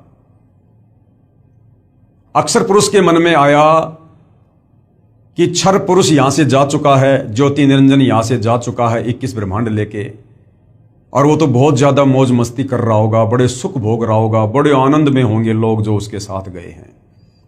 ये सोचकर अक्षर पुरुष ने भी सतलोक में जो भक्ति करते हैं, सार नाम का जाप करते हैं, सार नाम का जाप भी किया और साथ में चिंतित रहने लगा, व्याकुल रहने लगा अपने साथी ज्योति निरंजन की याद में। कबीर परमेश्वर ने उसे भी सावधान किया कि बेटा आप ये गलती ना करो, आप पतिव्रता पद से नीचे मत गिरो, आपको यहां पर सर्व सुविधा है, आपको जो चाहिए आप बोलो, आप एक जीव के ऊपर आसक्त क्यों हो रहे हो। लेकिन अक्सर पुरुष भी अपनी हरकतों से बाज नहीं आया। काफी समय बाद कबीर परमेश्वर ने पूछा कि बता तुझे क्या चाहिए। अक्सर पुरुष ने कहा कि पिताजी मुझे भी अलग से राज्य प्रदान कर दो। कबीर परमेश्वर ने अक्सर पुरुष को 7 शंख ब्रह्मांड दे दिए। नील शंख, 7 शंख ब्रह्मांड, 7 शंख ब्रह्मांडों को प्राप्त करके अक्सर पुरुष भी बड़ा प्रसन्न हुआ। उधर से सतलोक में जो अन्य आत्माएं थी जिन्होंने पहले काल के साथ 21 ब्रह्मांड में जाने की स्वीकृति नहीं दी थी, हाथ खड़ा नहीं किया था, लेकिन सब कुछ देख रहे थे, उन आत्माओं के मन में भी रह रहकर विचार आने लगा कि काश हम भी हाथ खड़ा कर देते तो हम भी आज काल के साथ, ज्योति निरंजन के साथ 21 ब्रह्मांड में होते और हम सर्व सुख भोगते। ऐसा उन्होंने क्यों सोचा? क्योंकि उन्हें केवल इतना ही पता था कि ज्योति निरंजन यहां से 21 ब्रह्मांड और बहुत सारी आत्माओं को लेकर अलग से राज्य कर रहा है और वो तो बड़े सुख भोग रहा होगा। उन्हें इस बात का नहीं पता था कि किस प्रकार से परमेश्वर ने उसको श्राप देकर और सजा काटने के लिए यहां से बाहर भेजा है और उस लोक में आत्माएं कैसे कैसे नरक भोग रही हैं। आज आप और हमें पता है हम कितना सुख भोग रहे हैं, जन्म मरण के चक्कर में पड़े हैं। मनुष्य जन्म में भी हम सुखी नहीं हैं। कभी एक्सीडेंट हो जाता है, कभी आंख फूट जाती है, पैर टूट जाता है, लकवा मार जाता, बीमार हो जाते हैं, आंखों के सामने बेटा बेटी मर जाते हैं, हमारी अकाल मृत्यु हो जाती है। उसके बाद लक 84 योनि में गधे, कुत्ते, सुअर, कीट पतंग, गंदे नाले का कीड़ा बनकर दुख भोगते हैं। कुत्ता बनकर टट्टी खाते हैं, सुअर बनकर लैट्रिन खाते हैं, गोबर खाते हैं। फिर हमें नरक में ठोका जाता है, नरक में असहनीय पीड़ा भोगते हैं और हर मनुष्य जन्म के बाद हम तपतशिला पर जाते हैं। काल हमें भून भून कर हमारी वासना निकाल कर खाता है। इस बात की जानकारी सतलोक में रहने वाली अन्य आत्माओं को नहीं थी। उन्होंने सोचा वो तो सुख भोग रहे होंगे, जो सुख शायद सतलोक में भी ना हो। ये सोचकर वो आत्माएं भी चिंतित रहने लगी और अक्सर पुरुष जब चिंतित रहता था तो उसकी चिंता पर आसक्त हो गए कि देखो किस प्रकार से ये उन्मुना सा रहता है, ना किसी से ज्यादा बोलता ना चलता और किस प्रकार से यादों में खोया रहता है। यानी साथ में अक्सर पुरुष के ऊपर भी आत्माएं आसक्त हो गई। परमेश्वर ने उन आत्माओं को भी बहुत ज्यादा सावधान किया, लेकिन वो भी अपनी हरकतों से बाज नहीं आए और पतिव्रता पद से नीचे गिरते चले गए। अंत में अक्सर पुरुष ने कहा जी मुझे कुछ आत्माएं दे दो, मैं अकेला कैसे रहूंगा। कबीर परमेश्वर ने कहा भाई यदि कोई तेरे साथ जाना चाहेगा तो भेज दूंगा, बाकी अपनी तरफ से मैं अपने बच्चों को आपके पास नहीं भेजूंगा। अक्सर पुरुष को पता था कि बहुत सारी आत्माएं मेरे ऊपर आसक्त हैं, मेरे साथ जाना चाहती हैं।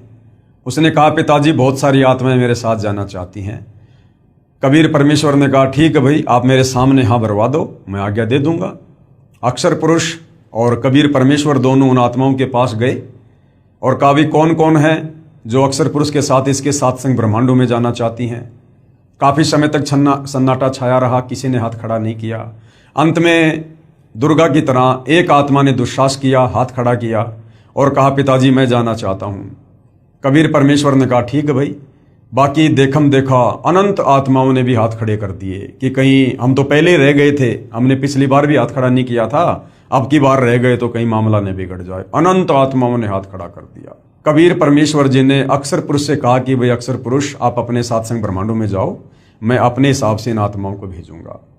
कबीर परमेश्वर ने ठीक उसी प्रकार सबसे पहले हाथ खड़ा करने वाले हंस को एक युवा लड़की बनाया, सुंदर लड़की बनाया और अन्य सभी आत्माओं को सूक्ष्म रूप में उसके अंतःकरण में फीड कर दिया। उस लड़की का नाम ईश्वरी माया रखा और उसे सात्संग ब्रह्मांडों में भिजवा दिया और कहा कि बेटी मैंने तुझे वचन शक्ति दे दी है, जितनी आत्मा वो चाहे तू उत्पन्न कर देना। ईश्वरी माया अक्सर पुरुष के पास चली जाती है। उस समय तक ये लोग सतलोक में ही थे। परमात्मा ये देखना चाहते थे कि क्या ये अक्सर पुरुष भी वो गलती करेगा जो गलती उस काल ने दुर्गा के साथ बलात्कार करने की। उस समय तक कबीर परमेश्वर ने स्त्री इंद्री ईश्वरी माया को नहीं लगाई थी। अक्सर पुरुष के पास जाते ही अक्सर पुरुष ने जब लड़की को देखा, रूप रंग निखरा हुआ, युवा शरीर सुंदर, उसके मन में भी वही दोष उत्पन्न हुआ। परंतु अक्सर पुरुष ने वो गलती नहीं की जबरदस्ती करने की जो ज्योति निरंजन ने की थी। अक्सर पुरुष ने ईश्वरी माया से सहमति ली, शारीरिक संबंध बनाने की, पति पत्नी व्यवहार करने की। ईश्वरी माया ने उसको सहमति प्रदान कर दी और दोनों ने अपनी सहमति से जो है वहां पर शारीरिक मिलन किया, पति पत्नी व्यवहार किया, जिसके चलते अक्सर पुरुष के सात्संग ब्रह्मांडों में तपतशिला का कष्ट नहीं है। जीवों को भून भून के नहीं खाया जाता है। बाकी कष्ट ज्यों के त्यों जो 21 ब्रह्मांड में है, जन्म और मरण का, काम धंधा करके खाना पीना, और ये लक 84 योनियों में गधा कुत्ता सुअर, कभी आंख फूटना, कभी एक्सीडेंट होना, और नरक में जाना, राग द्वेष ईर्ष्या मान बढ़ाई छल कपट निंदा चुगली चोरी जारी, सब कुछ ऐसी व्यवस्था अक्सर पुरुष के सात्संग ब्रह्मांडों में है।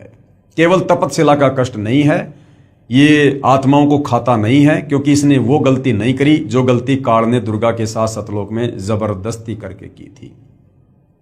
तो इस प्रकार से कबीर परमेश्वर ने सतलोक के ही एक कोने में अलग से और सात्संग ब्रह्मांडों को बांध कर रख दिया। अपनी मर्जी से वापस सतलोक में ना तो अक्सर पुरुष आ सकता, ना ईश्वरी माया आ सकती, और ना वो तमाम आत्माएं जो उसके सात्संग ब्रह्मांडों में है।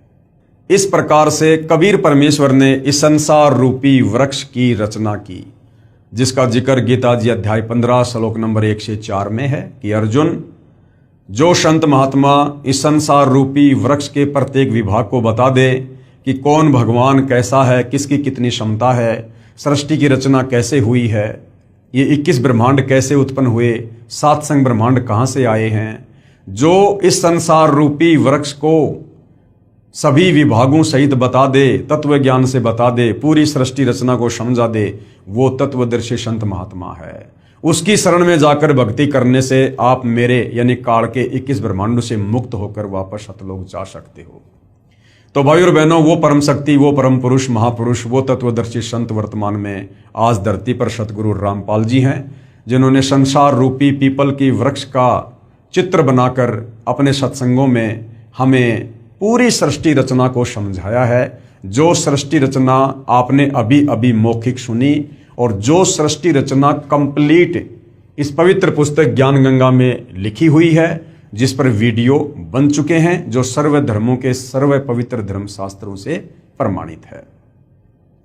उसके बाद भाई और बहनों, जब हम यहां काल के 21 ब्रह्मांड में आकर असहनीय पीड़ा भोगने लगे, कष्ट भोगने लगे, गधे कुत्ते सुअर बनने लगे, आत्मा रोने लगी, अपने परमपिता को याद करने लगी।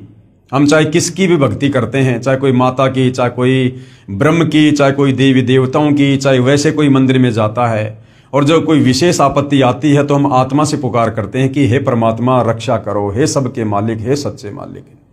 क्योंकि आत्मा को पता है कि हमारा मालिक कोई और है, ये देवी देवता नहीं है, ये पत्थर पानी नहीं है। तो जब आत्मा यहां पर दुख उठाने लगी लक 84 योनियों में, तपतशिला पर और नरक में, तो आत्मा की पुकार को सुनकर हमें दुखी होता देखकर कबीर परमेश्वर सतलोक से चलकर और अपने पुत्र जोगजीत का रूप बनाकर काल के 21 ब्रह्मांड में आए, और सर्वप्रथम कबीर परमेश्वर की मुलाकात जोगजीत रूप में 21वें ब्रह्मांड पर तपतशिला के पास इस काल से ज्योति निरंजन से हुई, जहां पर ये गुप्त रहता है। इसने सौगंध खा रखी है कि मैं आज के बाद अपने ओरिजिनल काल रूप में किसी को भी दर्शन नहीं दूंगा। जिस कारण से साधु संत महात्मा ऋषि, बड़े बड़े वेदों के विद्वान ओम नाम की साधना भी कर करके थक गए, ध्यान लगा के भी थक गए, लेकिन काल ने दर्शन नहीं दिए। खुद ब्रह्मा जी ने 4 युग समाधि लगाई, लेकिन काल ने दर्शन नहीं दिए। फिर यहां घंटे 2 घंटे की साधना से भला ये किसको दर्शन देगा। तो इस प्रकार से फिर लोगों ने निष्कर्ष निकाल लिया कि वो ब्रह्म जो है वो निराकार है, वो दिखाई नहीं देता, जबकि वो साकार है, सहशरीर है, मनुष्य आकार में है, 21वें ब्रह्मांड में रहता है, अव्यक्त रहता है, लेकिन उसने सौगंध खा रखी है कि मैं किसी को दर्शन नहीं दूंगा।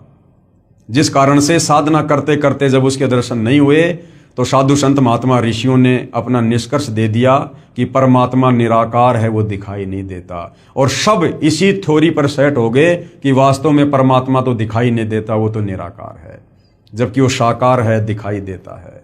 लेकिन उसकी प्राप्ति की विधि इन चारों वेदों में नहीं है। उसकी विधि सूक्ष्म वेद 5वें वेद में है, जो ज्ञान कबीर परमात्मा खुद ही चलकर आकर धरती पर देता है। तो कबीर परमेश्वर प्रथम बार काल के 21वें ब्रह्मांड में तपतशिला के पास इस काल बलि से मिले। दोनों में कुछ एग्रीमेंट हुआ, जिसमें एक एग्रीमेंट था कि परमेश्वर आप तीनों युगों में जीव थोड़े लेके जाना, सतयुग त्रेता द्वापर में, चौथे युग कलयुग में आप जितने मर्जी जीव लेकर जाना। काल ने सोचा था कि अभी 3 युगों में तो इनके पास खूब भक्ति है और चौथे युग में ये कंडम हो जाएंगे और मैं इनको चौथे युग में तरह तरह की पूजाओं पर लगा दूंगा, शास्त्रों के विरुद्ध ज्ञान से ओतप्रोत कर दूंगा और अपने काल दूतों के माध्यम से, ऋषि मुनियों, साधु संतों, आचार्य शंकराचार्य, मुल्ला मौलवियों के माध्यम से शास्त्रों के विरुद्ध ज्ञान दे दे के पाखंड पूजा पर लगा दूंगा, पत्थरों की पूजा पर लगा दूंगा, मंदिर, मस्जिद, चर्च, गुरुद्वारों में भगवान बताकर वहां पर मत्था टिकवा दूंगा, तीर्थ धाम, पैदल यात्रा, कावड़ लाना, बद्रीनाथ, केदारनाथ, हर जगह इनको भटका दूंगा मैं।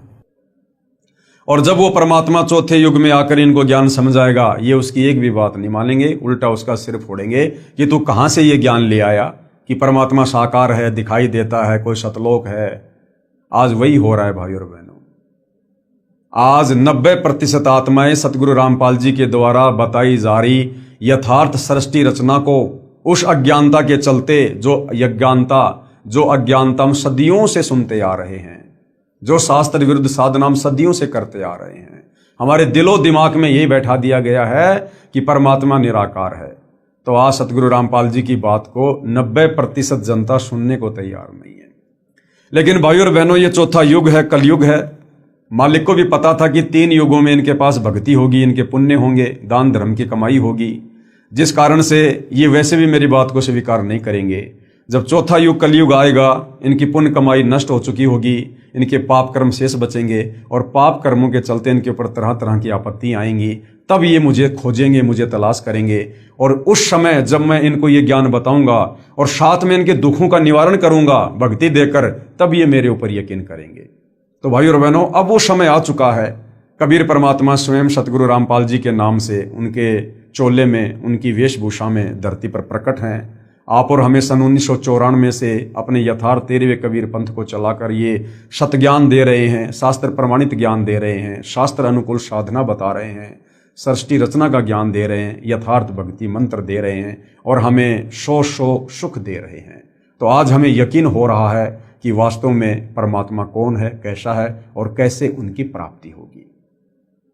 तो भाई और बहनों, पिछले वीडियो में हमने देखा, जो पवित्र पुस्तक ज्ञान गंगा में लिखा हुआ है, कि कबीर परमात्मा अपनी आत्माओं की पुकार को सुनकर, उनके कष्टों को देखकर, वो दयालु परमात्मा सतलोक से चलकर पृथ्वी पर प्रकट होता है, तत्वदर्शी संत की भूमिका करता है, जगत गुरु की भूमिका करता है, सतगुरु बनकर हमें सच्चा ज्ञान देता है, सृष्टि रचना बताता है। और ये कबीर परमात्मा चारों युगों में आता है, रह रहकर बीच बीच में भी आता है परमात्मा, लेकिन चारों युगों में परमात्मा विशेष तौर पर एक लीला ऐसी करता है, शिशु रूप में प्रकट होकर, और वेदों में लिखी अपनी महिमा को सत्य साबित करता है, ताकि हमें भगवान की पहचान हो सके।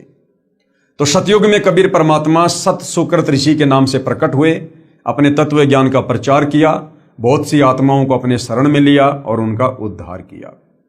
उसके बाद कबीर परमात्मा जी त्रेता युग में वही कबीर परमात्मा सारी सृष्टि का रचनहार मुनिंद्र ऋषि के नाम से प्रकट हुए, आप और हम आत्माओं को तत्व ज्ञान समझाकर सतलोक ले जाने के लिए।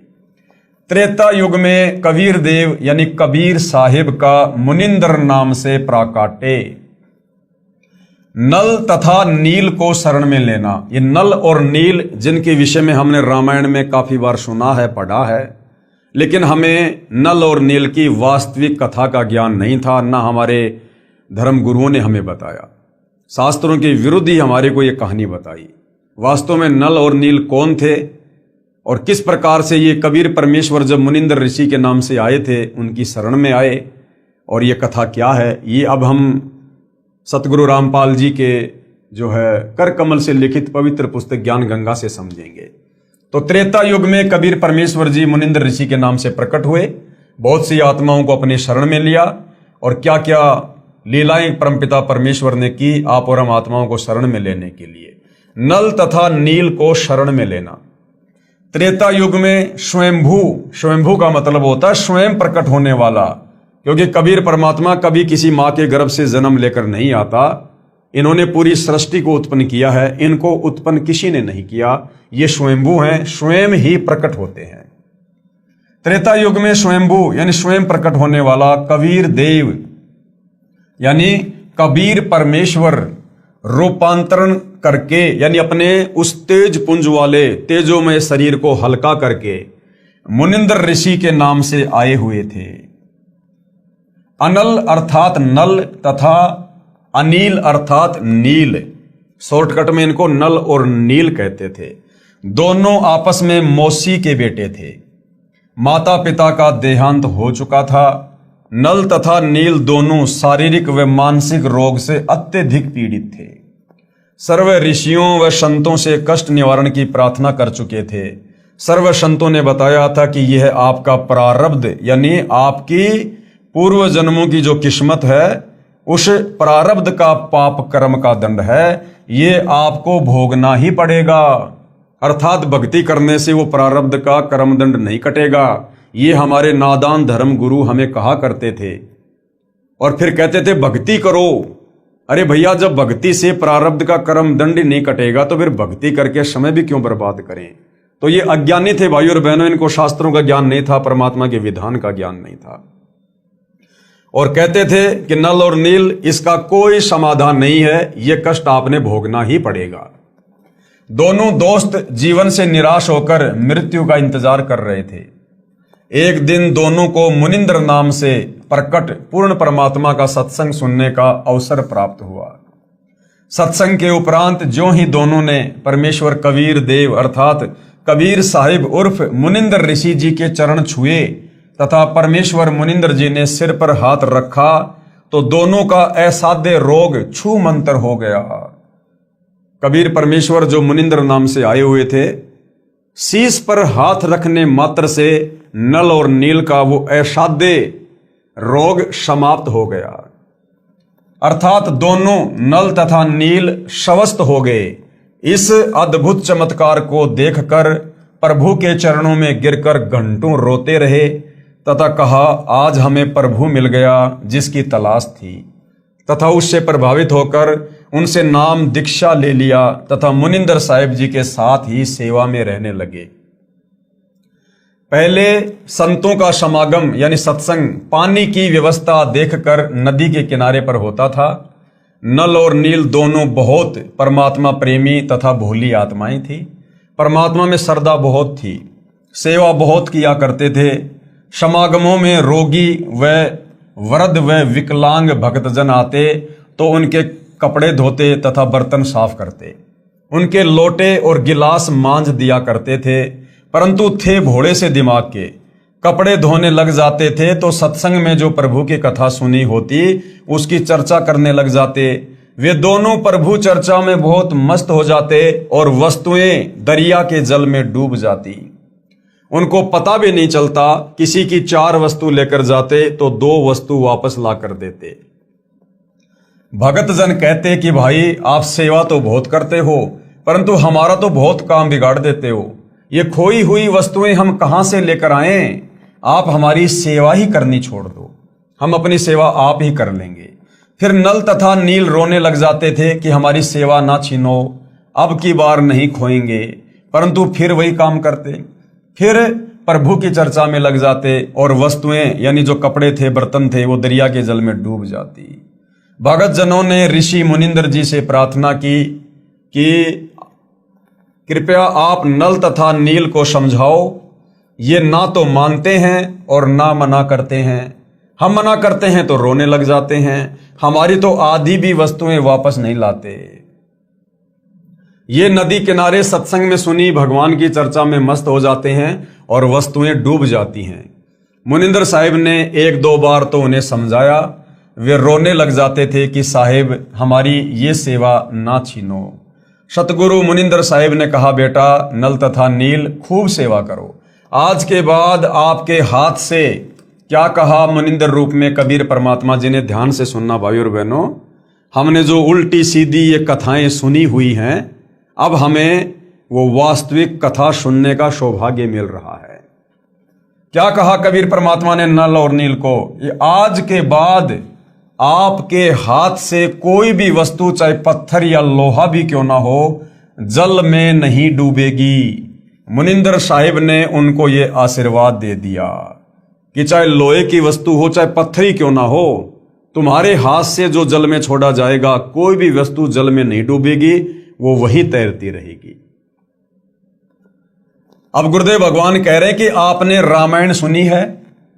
एक समय की बात है कि सीता जी को रावण उठाकर ले गया। भगवान राम को पता भी नहीं कि सीता जी को कौन उठा ले गया। श्री रामचंद्र जी इधर उधर खोज करते, हनुमान जी ने खोज करके बताया कि सीता माता लंकापति रावण यानी राक्षस की कैद में है। पता लगने के बाद भगवान राम ने रावण के पास शांति दूत भेजे तथा प्रार्थना की कि सीता लौटा दे, परंतु रावण नहीं माना। युद्ध की तैयारी हुई। तब समस्या ये आई कि समुद्र से सेना कैसे पार करें। भगवान श्री रामचंद्र जी ने 3 दिन तक घुटनों पानी में खड़ा होकर हाथ जोड़कर समुद्र से प्रार्थना की कि रास्ता दे दो, परंतु समुद्र टस से मस नहीं हुआ। जब समुद्र नहीं माना, तब श्री राम ने उसे अग्नि बाण से जलाना चाहा। भयभीत समुद्र एक ब्राह्मण का रूप बनाकर सामने आया और कहा कि भगवान, सबकी अपनी अपनी मर्यादाएं हैं, मुझे जलाओ मत, मेरे अंदर ना जाने कितने जीव जंतु बसे हैं।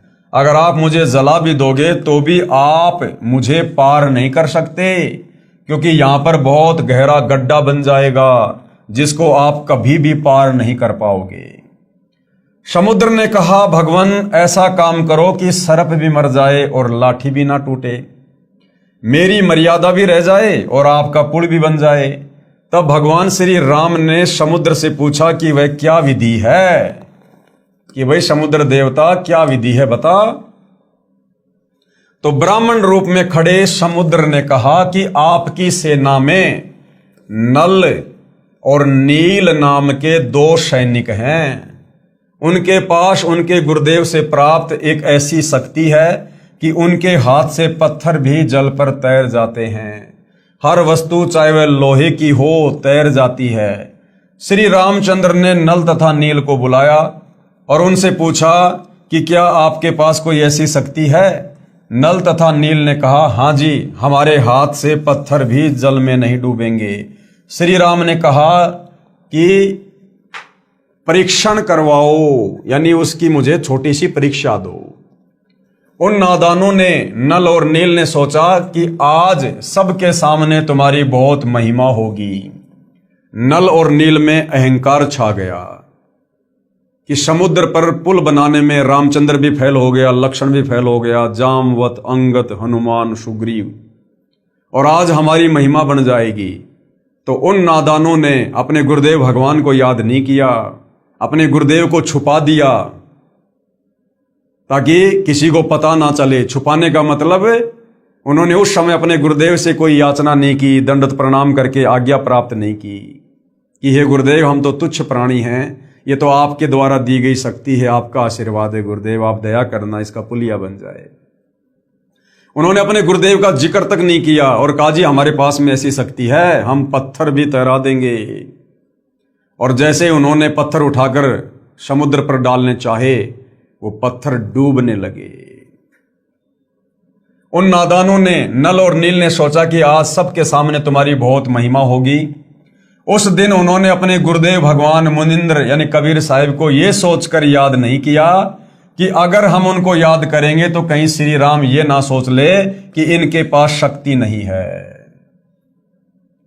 यानी आज हमें गुरुदेव भगवान कहते हैं कि बच्चों, कोई भी कार्य करो, घर से बाहर निकलो काम धंधे के लिए, गाड़ी लेकर, पैदल, या बच्चे स्कूल जाते हैं तो सबसे पहले मंगलाचरण अवश्य किया करो। मंगलाचरण करते ही हम अपने गुरुदेव को याद करते हैं और हमारा हर कार्य मंगल ही होता है। तो उन्होंने ना कोई मंगलाचरण किया, ना कोई मंत्र जाप किया, ना अपने गुरुदेव को याद किया। तो उन्होंने सोचा कि अगर हम उनको याद करेंगे तो कहीं श्री राम ये ना सोच ले कि इनके पास शक्ति नहीं है, ये तो कहीं और से मांगते हैं। उन्होंने पत्थर उठाकर पानी में डाला तो वह पत्थर पानी में डूब गया। नल तथा नील ने बहुत कोशिश की, कई बार कोशिश की, परंतु उनके पत्थर नहीं तैरे, क्योंकि कबीर परमेश्वर ने, जो मुनिंदर ऋषि के नाम से थे, उन्होंने शक्ति वापस ले ली। तब भगवान राम ने समुद्र की ओर देखा, मानो कहना चाह रहे हो कि आप तो बहुत झूठ बोलते हो, इनमें तो कोई शक्ति नहीं है। समुद्र ने कहा, नल नील, आज तुमने अपने गुरुदेव को याद नहीं किया। नादानों, अपने गुरुदेव को याद करो। वे दोनों समझ गए कि आज तो हमने गलती कर दी। उन्होंने सतगुरु मुनिंदर साहिब जी को याद किया। सतगुरु मुनिंदर यानी कबीर साहिब वहां पर पहुंच गए। भगवान रामचंद्र जी ने कहा कि हे ऋषिवर, मेरा दुर्भाग्य है कि आपके सेवकों के हाथों से पत्थर नहीं तैर रहे हैं। मुनिंदर साहिब ने कहा कि अब इनके हाथ से तैरेंगे भी नहीं, क्योंकि इनको अभिमान हो गया है। सतगुरु की वाणी ये प्रमाण करती है कि गरीब जैसे माता गर्भ को राखे जतन बनाए, ठेस लगे तो क्षीण हो तेरी ऐसे भक्ति जाए। इस भक्ति को हमने मर्यादाओं में रहकर एक सच्चे शिष्य की भूमिका निभाते हुए इस प्रकार से सुरक्षित रखना होता है आत्म कल्याण के लिए, जिस प्रकार वर्षों बाद किसी बहन बेटी को गर्भ रहा हो, प्रेग्नेंट हो, और किस प्रकार से फिर वो अपने बच्चे को अपने गर्भ में सुरक्षित रखती है। खाने पीने में सावधानी, चलने फिरने में सावधानी, उठने बैठने में, काम धंधा करने में, रात्रि को सोने में भी वो करवट लेते समय कितनी सावधानी रखती है, कहीं मेरे बच्चे के ऊपर कोई दबाव ना आ जाए, मेरा बच्चा खराब ना हो जाए। तो कहते हैं जिस प्रकार एक गर्भवती माता अपने बच्चे का ध्यान रखती है और उसको सुरक्षित अपने गर्भ से बाहर निकालती है, इसी प्रकार से हम भक्तों ने भी इस भक्ति को जो हमें गुरुदेव से प्राप्त हुई है, मर्यादाओं का ध्यान रखकर, गुरु वचन का ध्यान रखकर, मान बढ़ाई अहंकार से दूर रहकर और आधीन और दास भाव से हमने इस प्रकार से भक्ति को सफल करना होता है। उस दिन के पश्चात नल तथा नील की वह शक्ति समाप्त हो गई। अब रामायण की कथा सुनाते समय हमारे ज्ञानहीन अंधे धर्मगुरु कहा करते थे कि नल और नील ने पत्थर तैरा दिए, जिस कारण से समुद्र पर पुलिया बना था, जबकि भाई और बहनों ये सत्य कथा नहीं है। उस दिन के पश्चात नल तथा नील की वह शक्ति समाप्त हो गई। श्री रामचंद्र जी ने परमेश्वर मुनिंदर साहिब जी से कहा कि हे ऋषिवर, मुझ पर बहुत आपत्ति आई हुई है, दया करो, किसी प्रकार सेना परले पार हो जाए। जब आप अपने सेवकों को यानी भक्तों को शक्ति दे सकते हो तो प्रभु कुछ रजा करो। मुनिंदर साहिब ने कहा कि ये जो सामने वाला पहाड़ है, मैंने उसके चारों तरफ एक रेखा खींच दी है, इसके बीच बीच के पत्थर उठा लाओ, वे नहीं डूबेंगे। श्री राम ने परीक्षण के लिए पत्थर मंगवाया, उसको पानी पर रखा तो वह तैरने लग गया। नल तथा नील कारीगर यानी शिल्पकार भी थे। हनुमान जी प्रतिदिन भगवान याद किया करते थे।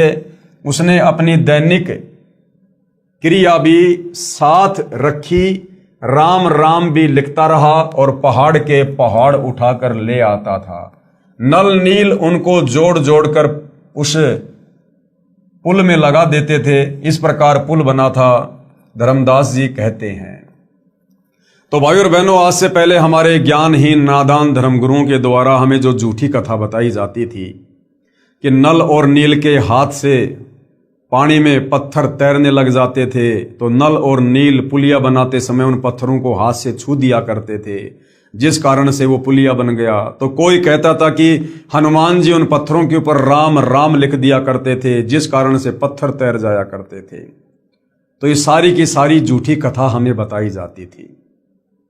प्रथम बार कबीर परमात्मा अपने पुत्र जोगजीत के रूप में जब तपतशिला पर काल से मिले थे, बहुत सारे एग्रीमेंट हुए थे, जिनमें एक एग्रीमेंट ये भी था, काल ने कहा था कि आप नीचे जाओगे और त्रेता युग में मेरा पुत्र विष्णु नारद जी के श्राप के कारण मृतलोक में जाएगा, कौशल्या के गर्भ से जन्म लेगा और उसको 14 साल का वनवास मिलेगा, और वनवास के दौरान उसकी पत्नी सीता को, जो कि लक्ष्मी का रूप होगी, उसको रावण उठाकर लेकर जाएगा।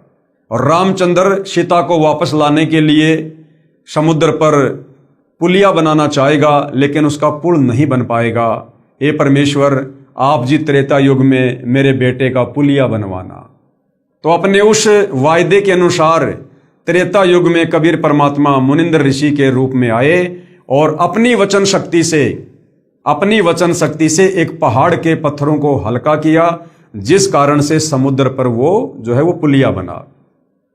अब हनुमान जी सेवक थे, रामचंद्र जी के भगत थे। वो प्रतिदिन अपना राम राम राम राम शब्द का जाप किया करते थे। तो हनुमान जी काम करते करते, पहाड़ उठाते उठाते उसके ऊपर मोटे मोटे अक्षरों में राम लिख दिया करते थे, जिससे उसका मंत्र जाप भी हो जाता था और काम भी हो जाता था। अब बाकी लोग ये सोचा करते थे कि भाई हनुमान जी पत्थर पर राम राम लिख रहे हैं, जिस कारण से ये पत्थर तैर रहे हैं। कुछ लोग सोचा करते थे कि ये नल और नील इनके हाथों में शक्ति है, इनके हाथों से ये पत्थर छूने के कारण ये जल में नहीं डूब रहे। क्योंकि मुनिंद्र ऋषि रूप में परमात्मा कबीर जी की, नल नील की और रामचंद्र जी की जो वार्ता हो रही थी, वो कुछ ही लोगों के बीच में हो रही थी। बाकी लाखों की, वो करोड़ों की सेना दूर थी, उन तक ये बात नहीं पहुंच रही थी। तो बाकी लोगों को उस बात का नहीं पता था कि किस आधार से ये पुल बन रहा है। तो बाद में उन लोगों ने अपने अपने घरों पर जाकर उसी प्रकार से महिमा कर दी कि हनुमान जी राम राम लिखा करते थे, जिस कारण से पत्थर तैर गए। नल और नील के हाथों में शक्ति थी, जिस कारण से वो पुलिया बन गया। और आम समाज में ये गलत धारणा फैल गई, जबकि हकीकत ये है जो अब गुरुदेव भगवान हमें बता रहे हैं। इस विषय में आदरणीय धर्मदास जी ने कबीर परमेश्वर की महिमा में, कि कबीर परमेश्वर जी आपने त्रेता युग में मुनिंद्र ऋषि के नाम से आकर नल और नील को अपनी शरण में लिया। आपने रामचंद्र जी का जो पुलिया नहीं बन पा रहा था, वो दुखी था, परेशान था, अपनी पत्नी सीता को लंका से वापस लाने के लिए। हे परमेश्वर, आपने किस प्रकार से उसका पुलिया बनवाया, आप तो महान हो, आपकी महिमा अपरंपार है। उन्होंने एक शब्द गाया। तो धर्मदास जी 650 साल पहले जब कबीर परमात्मा कलयुग के प्रथम चरण में कबीर नाम से आए थे, तो कबीर परमेश्वर जी के परम भगत थे, और कबीर परमेश्वर ने धर्मदास जी के माध्यम से कबीर सागर भी लिखवाया था। तो धर्मदास जी अपने परमात्मा कबीर जी की महिमा में क्या कह रहे हैं? रहे नल नील यतन कर हार, तब सतगुरु से करी पुकार। रहे नल नील यतन कर हार, तब सतगुरु से करी पुकार। जब नल और नील 2-4 बार पानी में पत्थर डालकर फैल हो गए, फिर अंत में उन्होंने अपने गुरुदेव से प्रार्थना की, माफी मांगी। तब वहां मुनिंद्र रूप में कबीर परमात्मा जी वो प्रकट हुए। रहे नल नील यतन कर हार, तब सतगुरु से करी पुकार। जा सत रेखा लिखी अपार, सिंधु पर शिला तिराने वाले। धन धन सतगुरु सत कबीर, भगत की पीर मिटाने वाले।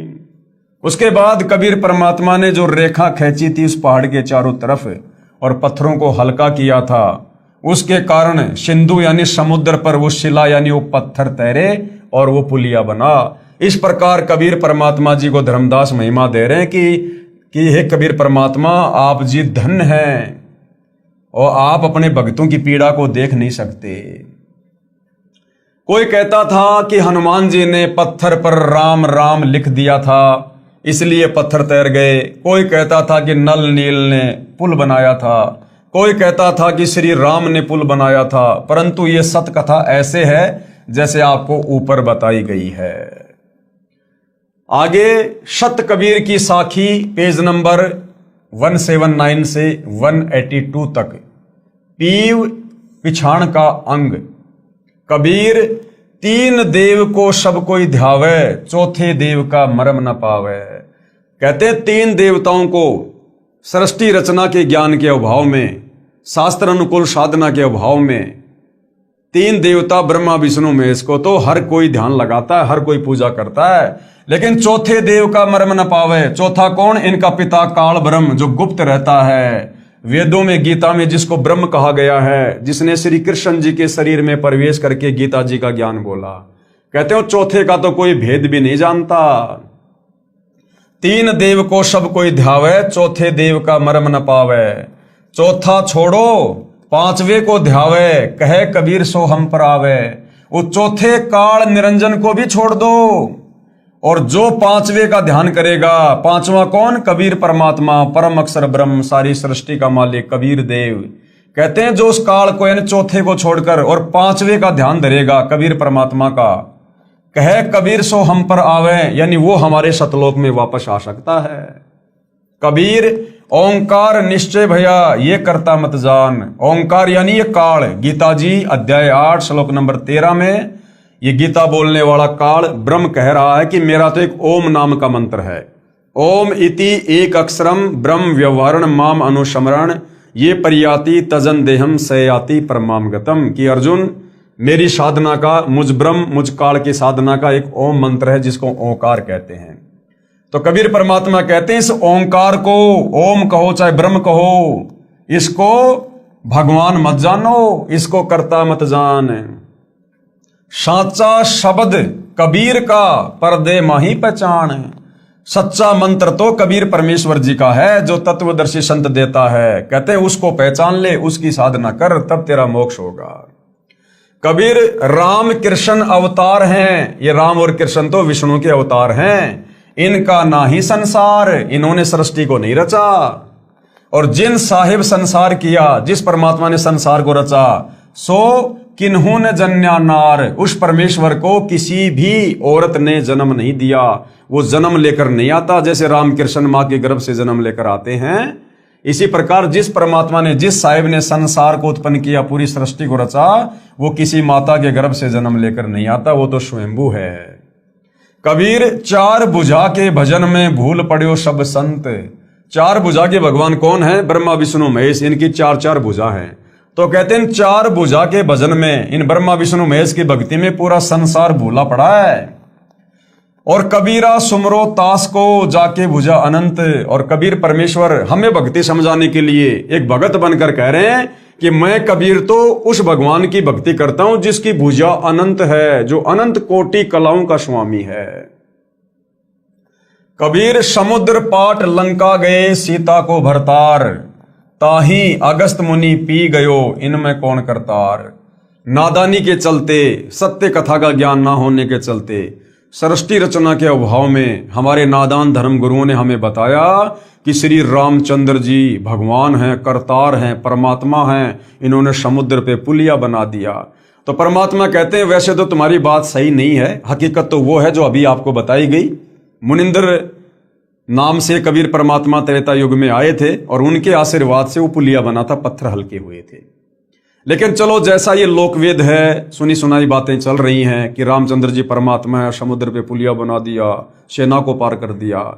तो कबीर परमात्मा कहते कि नादानो, अगर तुम इसी छोटी सी बात को लेकर श्री रामचंद्र जी को भगवान मानकर बैठे हो कि उन्होंने समुद्र के ऊपर जो है वो पुलिया बना दिया, तो परमात्मा जी कहते हैं कि एक अगस्त नाम का ऋषि था, उसने तो एक घूंट में 7 समुद्रों का पानी पी लिया था सिद्धि से। तो बताओ फिर तुम्हारा राम बड़ा हुआ या फिर वो अगस्त ऋषि बड़ा हुआ? तो इन छोटी मोटी इन सिद्धियों से, खेल खिलौने से कोई भगवान साबित नहीं होता है। समुद्र पाट लंका गयो सीता को भरतार, ताही अगस्त मुनि पी गयो इनमें कौन करतार। फिर कहते हैं गोवर्धन गिरी धार्यो श्री कृष्ण जी और द्रोणागिरी हनुमंत, और शेष नाग सब सृष्टि संहारी इनमें कौन भगवंत। दूसरा, हम लोग अध्यात्म की जानकारी ना होने के चलते कहा करते थे कि श्री कृष्ण जी ने गोवर्धन पर्वत को अपनी उंगली पर धारण कर लिया, जिस कारण से हम उनको भगवान कहने लगे। और कहते थे कि हनुमान जी ने द्रोणागिरी पहाड़ को उठा लिया, संजीवनी बूटी सहित द्रोणागिरी पहाड़ को उठाकर लंका ले गए, इसलिए ये भगवान हैं। तो परमात्मा कहते हैं वैसे तो हकीकत कुछ और है। कबीर परमात्मा ने ही श्री कृष्ण जी का रूप बनाकर और गोवर्धन पर्वत को उठाया था, और जो द्रोणागिरी पहाड़ था उसको भी कबीर परमात्मा ने ही हनुमान जी को शक्ति देकर उठवाया था। लेकिन ये भाई और बहनों, जब हमें सतगुरु रामपाल जी के सत्संग सुनेंगे, सृष्टि रचना को समझेंगे, तब हमें पता चलेगा कि कबीर परमात्मा के अलावा सारी सृष्टि में चाहे हनुमान हो, चाहे शनि देव हो, चाहे 33 करोड़ देव हो, चाहे ब्रह्मा विष्णु महेश हो, चाहे काल और दुर्गा है, ये सब जीव श्रेणी में है। जीव श्रेणी में ये कुछ नहीं कर सकते, करने करवाने वाला कबीर भगवान है। तो कहते हैं अगर तुम इसी बात के आधार से श्री कृष्ण जी को भगवान मानकर बैठ गए कि उसने गोवर्धन पर्वत को उठा लिया, हनुमान जी ने द्रोणागिरी पहाड़ को उठा लिया, और फिर तुम ही लोग कहते हो कि शेष नाग के सिर के ऊपर पूरी पृथ्वी रखी हुई है, तो बताओ फिर वो शेष नाग बड़ा हुआ या तुम्हारा हनुमान और श्री कृष्ण बड़ा हुआ? अरे वो द्रोणागिरी पहाड़ और वो गोवर्धन पर्वत जिस धरती पर हैं, उस धरती को तुम कहते हो कि शेष नाग अपने सिर पर रखे हुए हैं, तो बताओ फिर सबसे बड़ा भगवान कौन हुआ? तो कहने का मतलब है ये केवल दंत कथा है, आदि अधूरी ये कथा है। किसी शेष नाग के सर के ऊपर पृथ्वी नहीं टिकी हुई है।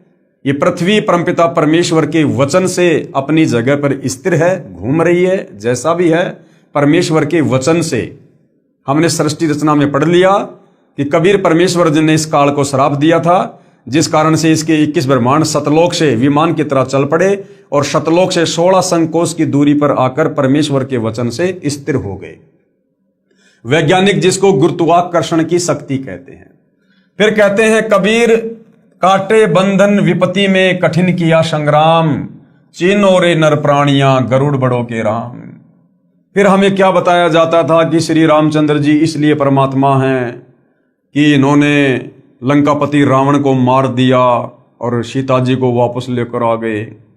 तो कबीर परमात्मा कहते हैं कि नादानो, जब श्री रामचंद्र और उसकी पूरी सेना हनुमान, सुग्रीव, जामवत, अंगद, लक्ष्मण, जब ये सारे वहां पर लंका में लड़ाई कर रहे थे रावण के साथ, तो रावण ने एक सिद्धि शक्ति से रामचंद्र जी और उसकी पूरी सेना को, हनुमान को, सबको नाग फांस में बांध दिया था। सर्पों ने लपेटा लगा लिया था, अनंत सर्प उत्पन्न हो गए और पूरी सेना को रामचंद्र जी सहित जैसे ईख की पुली को बांध दिया करते हैं रस्सी से, ऐसे सर्पों ने लपेटे लगा लिए और फण सीधा करके यूं खड़े हैं कि बस अब डसेंगे। उस समय श्री रामचंद्र जी ने, जिनको तुम परमात्मा कहते हो, सर्वशक्तिमान कहते हो, जो एक सर्प से, एक सांप से अपना बंधन नहीं छुड़वा पाए, उन्होंने अपने वाहन श्री गरुड़ पक्षी जी का आह्वान किया, उनसे प्रार्थना की। उसी समय गरुड़ पक्षी प्रकट हुए और बहुत सारे रूप बनाए अपनी सिद्धि से, और अपनी चोंच से उन सर्पों को काटा, मारा और रामचंद्र जी और उसकी सेना को बंधन मुक्त किया। तो बताओ फिर राम बड़ा हुआ या फिर वो गरुड़ बड़ा हुआ, जिस गरुड़ ने तुम्हारे रामचंद्र जी के भी बंधन काटे? काटे बंधन विपत्ति में कठिन किया संग्राम, चीनो रे नर प्राणियों गरुड़ बड़ो या राम। कबीर कहे कबीर चित चेत हूं शब्द करो निर्वार, श्री राम ही करता कहत भूल पड़े संसार। कबीर जिन राम कृष्ण व निरंजन कियो सो तो करता न्यार। क्या कहते हैं कबीर परमात्मा कि जिस भगवान ने तुम्हारे श्री कृष्ण जी को भी बनाया, और श्री कृष्ण यानी ब्रह्मा विष्णु महेश के पिता, निरंजन यानी इस काल को भी बनाया, कहते हैं वो परमात्मा तो कोई और ही है। अंधा ज्ञान न बूझ ही, मूर्ख आदमी उसके विषय में नहीं पूछेंगे, नहीं जानेंगे, कहे कबीर विचार। कहते हैं इन बातों पर तो कोई अधिकारी भगत, अधिकारी हंस ही चर्चा करेंगे। उसके बाद भाई और बहनों, द्वापर युग में कबीर देव यानी कबीर साहिब का करुणामय नाम से प्राकाटे, यानी द्वापर युग में किस प्रकार से वही कबीर भगवान, वही कबीर परमात्मा, सारी सृष्टि का मालिक, जिसने असंख्य ब्रह्मांडों की रचना की है, द्वापर युग में वही कबीर परमात्मा करुणामय ऋषि के नाम से प्रकट होते हैं और किस प्रकार से अपनी लीला करते हैं, किन किन आत्माओं को अपनी शरण में लेते हैं, और किस प्रकार से इस अध्यात्म को, सृष्टि रचना को, तत्व ज्ञान को हम काल के 21 ब्रह्मांडों में फंसी आत्माओं तक पहुंचाते हैं। इस पर हम विशेष तौर पर भाई और बहनों अगले वीडियो में चर्चा करेंगे, क्योंकि ये परमेश्वर की महिमा है, जगत पिता जगदीश्वर की महिमा है, जिनके विषय में आज से पहले हम कुछ भी नहीं जानते थे। तो हम इस अमर कथा को, नारायण कथा को, सत्य कथा को हम धीरे धीरे पढ़ेंगे और आगे बढ़ेंगे और समझते जाएंगे। और जिन जिन भाई बहनों को समझ में आ रही है उनसे प्रार्थना है, भाई ये मानव जन्म बड़ा दुर्लभ है, और जब तक हम तत्वदर्शी संत की शरण में नहीं आ जाते हैं और उनकी मर्यादा में रहकर भक्ति शुरू नहीं करते हैं, तब तक हमें इस मनुष्य जन्म का भी भरोसा नहीं है। ये कब हमारे हाथ से निकल जाए, कब किस घटना में हमारी मृत्यु हो जाए, कब ये अनमोल शरीर हमारे हाथ से छूट जाए और काल हमें तुरंत लक 84 योनि में, नरक में गधा कुत्ता सुअर बनाकर छोड़ देगा। और ये मनुष्य जन्म केवल और केवल अपनी आत्मा के कल्याण के लिए तत्वदर्शी संत की खोज करके, उसकी शरण में आकर सत भक्ति करके मोक्ष करवाने के लिए मिलता है।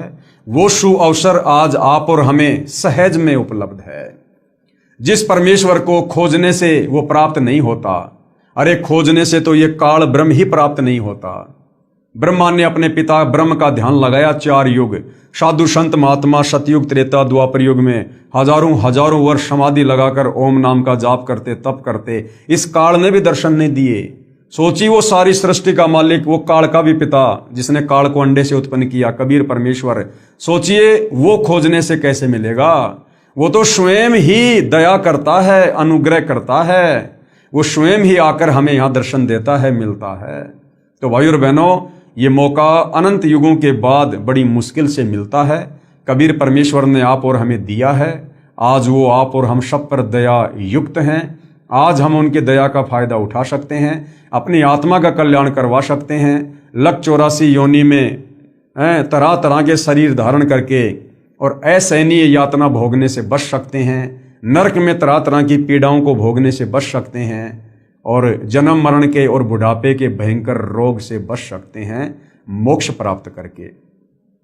और ये मोक्ष उसी समय संभव है जब हम जगत गुरु तत्वदर्शी सतगुरु रामपाल जी के सत्संग रुचि लेकर, निष्पक्ष होकर, धैर्य के साथ सुनेंगे। ज्ञान समझ में आने के बाद हम उनसे उपदेश प्राप्त करेंगे और फिर वे जो मर्यादा बताएंगे, जो नियम बताएंगे, उन नियमों में रहकर यदि भक्ति सफल करेंगे तो भाई और बहनों हमारी आत्मा का कल्याण होगा। ये जन्म जन्मांतरों का कष्ट हमारा कटेगा जो हम इस काल के 21 ब्रह्मांड रूपी जेल में काट रहे हैं। तो भाई और बहनों, आज की वीडियो में केवल इतना ही। यदि ज्ञान समझ में आ रहा है तो सतगुरु रामपाल जी से अविलंब नाम उपदेश लें और अपनी आत्मा का कल्याण करवाएं। तो आज की वीडियो में केवल इतना ही, बाकी चर्चा हम कल करेंगे परमेश्वर की महिमा में। तब तक गुरुदेव भगवान हम सबको आज्ञा दे, आशीर्वाद दे, सद्बुद्धि दे, हमारा मार्गदर्शन करे, हमें भ्रमने भटकने से बचाए और गुरुदेव के कर कमल से लिखित ये पवित्र सृष्टि रचना, ये हमारी इस 2 कोडी की इस बुद्धि में समाये, हम इसको समझ सकें, हम अमल कर सकें और अपनी आत्मा के कल्याण के लिए नाम उपदेश ले सकें। बंदी छोड़ सतगुरु रामपाल जी परमेश्वर जी की जय हो।